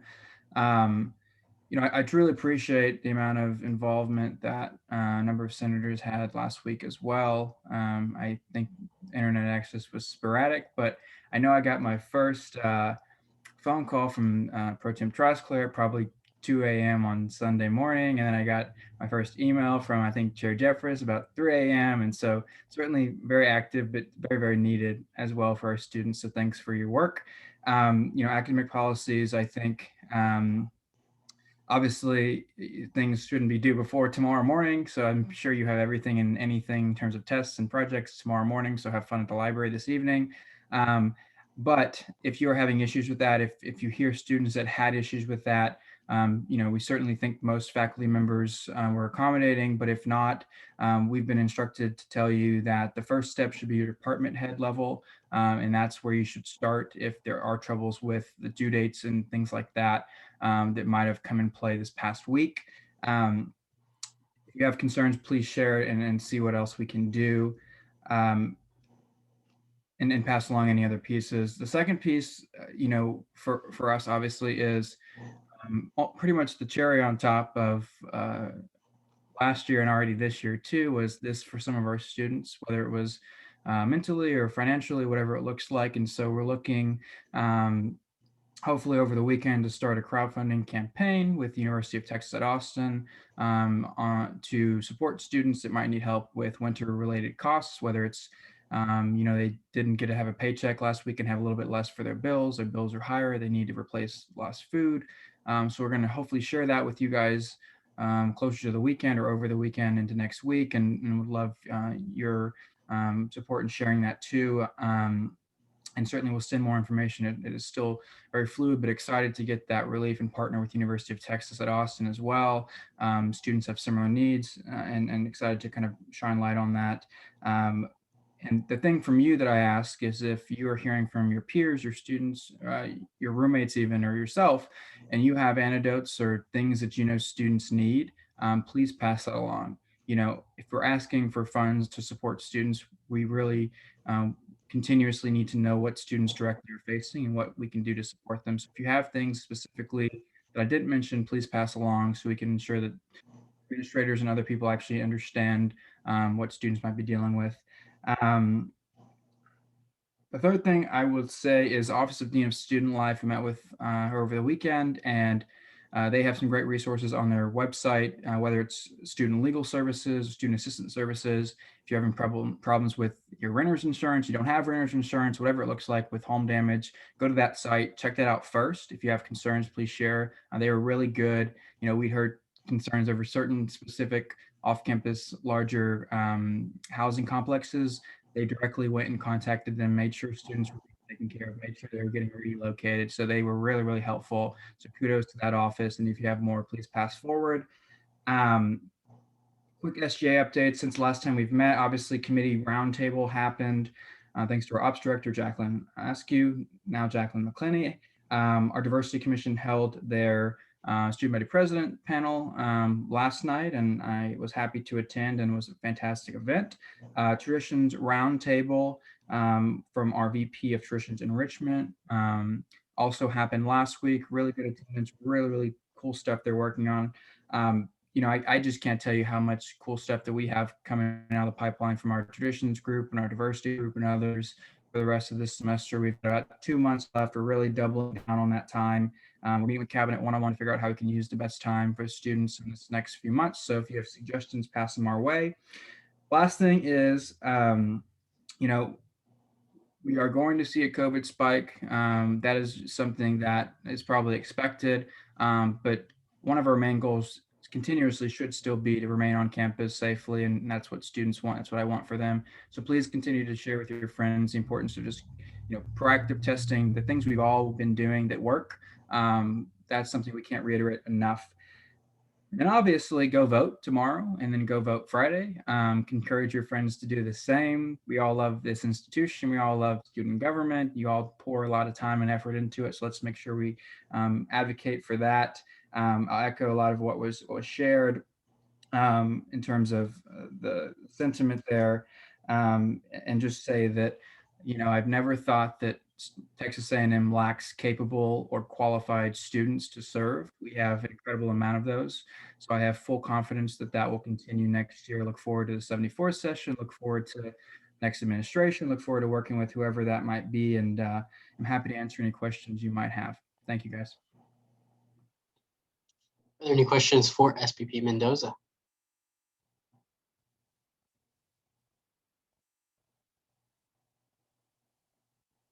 Speaker Pro Tempore Trosclair. Thank you, Speaker Pro Tempore Trosclair. Eric, I'm going to preface really briefly. I received an email yesterday from Texas A&M, COVID team, and they had implied that they were testing wastewater. I'll leave it at that, around different dormitories. Is that how they're doing testing? They're going to be testing wastewater to try to identify areas and pockets on campus, or is that just, I guess, just to coin their terms, smelly solutions, if you will? So I guess you answer that question. Yeah, they certainly are testing wastewater. They tested wastewater all last semester as well. So that's not a new thing. It's probably not well known, and students probably prefer not to know it. I can tell you that the wastewater they're testing is not attributable to any student. That's also true. So it is not intrusive in that nature. They do it to ensure that if they get a high percentage positive rate out of MSC, for example, they can kind of figure out where the pockets might be on campus, specifically if it's a dormitory. That's meaningful. If there's a high percentage there, it means people that live there probably. That's a proactive approach. I don't believe that many institutions are doing that really, which is helpful for us. But no, it doesn't. It's not in lieu of main testing, not at all. But it isn't a new thing either. But yeah, I think it's a smelly solution, sure, but it's definitely proactive. Thank you. Are there any further questions?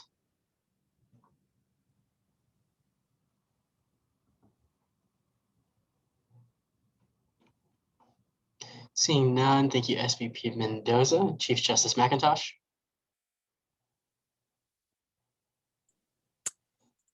Howdy, everyone. I hope everyone has recovered well from the crazy week that was last week. I know I'm definitely glad to be back in a routine with power.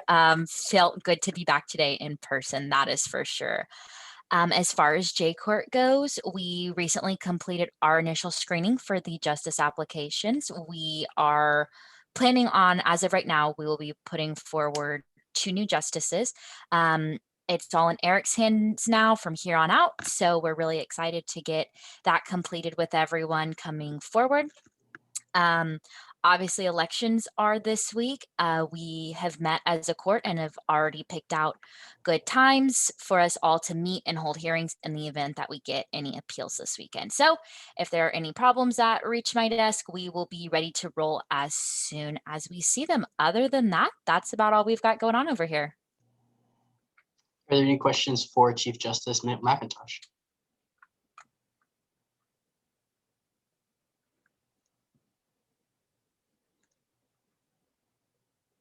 Seeing none, thank you, Chief Justice McIntosh. I'll now step down from the chair and hand the reins over to Speaker Pro Tempore Trosclair and take the floor.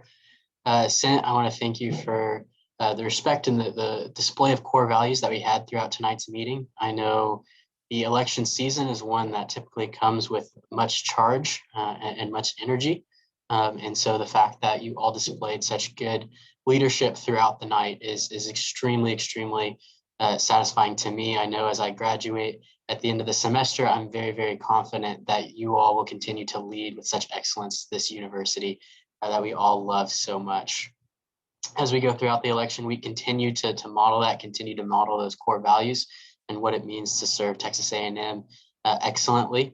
And so with that being said, after elections are over, we will still govern as the 73rd session until joint session in April, the end of April. So know that you are in for a lot of meetings if you are running for the 74th session and you happen to get a seat there as well, because you will be having meetings every single week beginning at the end of March. So be ready for that. Good luck to everyone who is running, to all candidates, and have a fantastic night. That is all of the updates that I will leave you with for. Are there any questions for Speaker McHugh? I am seeing none. Awesome. Zach, I am giving you the chairs back. Fantastic. Thank you, Chandler. We'll now move into a period of closing roll call, led by Speaker Pro Tem Porchosclair. Right. Let's go ahead and get that filled out by 9:26. My math is correct. It's been a long day.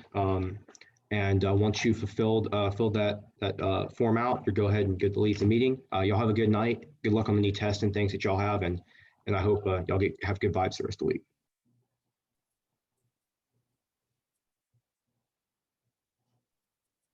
That form will actually be open for the next 10 minutes. Sorry, Pro Tem Porchosclair, I just wanted to clarify, it will be open for 10 minutes instead of 6. And after you fill it out, you are free to leave.